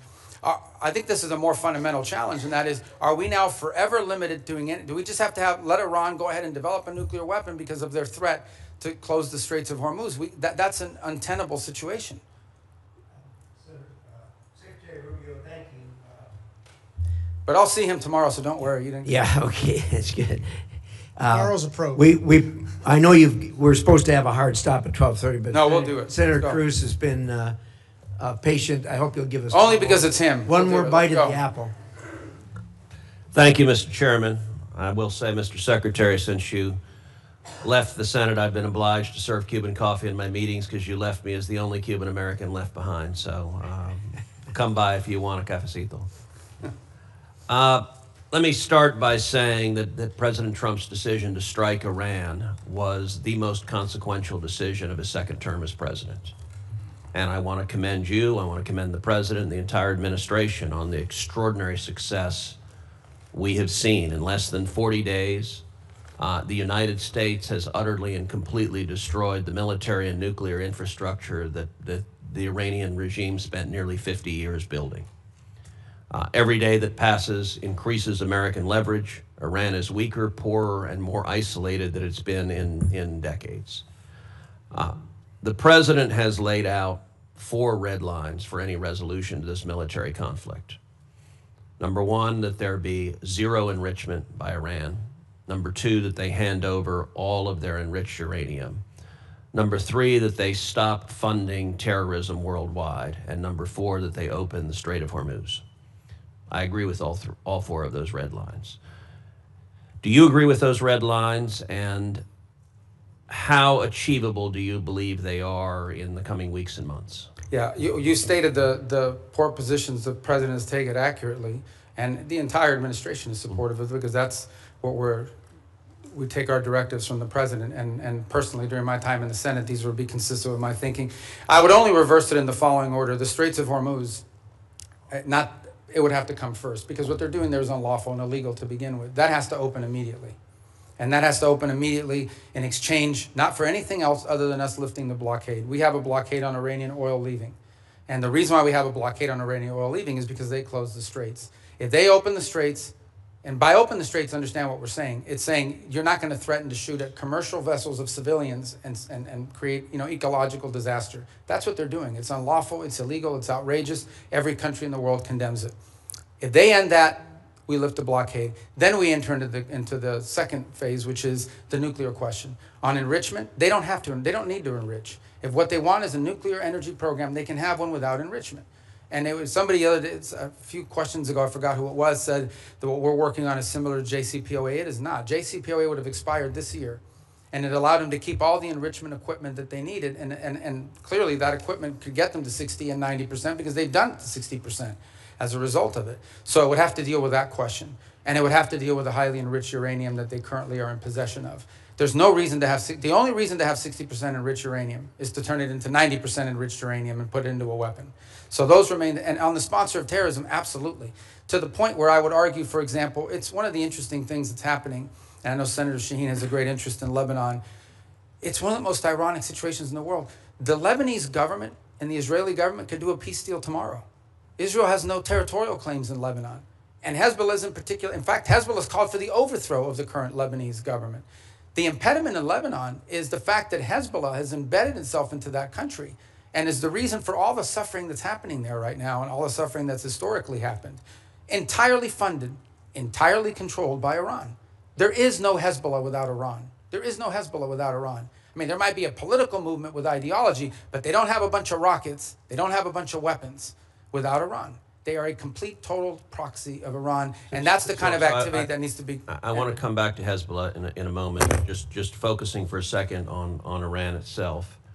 For some time, I have urged the administration, I've urged Israel to arm the protesters in Iran. I don't think it is fair to expect the Iranian people to stand up, protesters to stand up with rocks against soldiers with machine guns. Are we arming the protesters, and should we be? Yeah, I'm not aware of any program to arm civilians in Iran to overthrow their government. I mean, there may be other countries doing it or other elements, but certainly not the U.S. government. All right, let's go back to Hezbollah. So you spoke with the Lebanese president, Joseph Aoun, over the weekend. The State Department sent out an email to journalists shortly after your call in which the State Department spokesperson said, quote, Iran wants to prolong the conflict in Lebanon so it can claim credit for saving the day. I have to admit that didn't strike me as accurate. I don't think Iran wants to keep the conflict going in Lebanon. I think they desperately want Israel to stop killing Hezbollah. Do you agree with that? Yeah, I think the point I was trying to make is that we are trying to view the Lebanon-Israeli talks as separate and distinct from Iran. And what Iran wants to do is mix it all together. Because Hezbollah is not legitimate. There's a government in Lebanon. That's who we're dealing with. And Hezbollah is not their equal in terms of who we're going to be dealing with or who needs to be in charge. So the point we're trying to make is that is what Iran is trying to stymie. They are trying to stymie any effort in which Israel and Lebanon can work together and prolong it so that if an arrangement is reached at some point in the future, they can claim credit for having forced it through leverage. And that's why you see, for example, Hezbollah agreed to a ceasefire about a week ago and then immediately violated within hours. You would agree every Hezbollah terrorist that the IDF kills makes America safer? Well, Hezbollah is a danger to the United States. There's no doubt about it. I think the question is, how do you do that? And how do you achieve the objective of demilitarizing and defanging Hezbollah while at the same time strengthening the legitimate government of Lebanon, and particularly the president and others? That's been the challenge there for a very long time. That remains the challenge now, of course. The capabilities of the LAF are not where they need to be.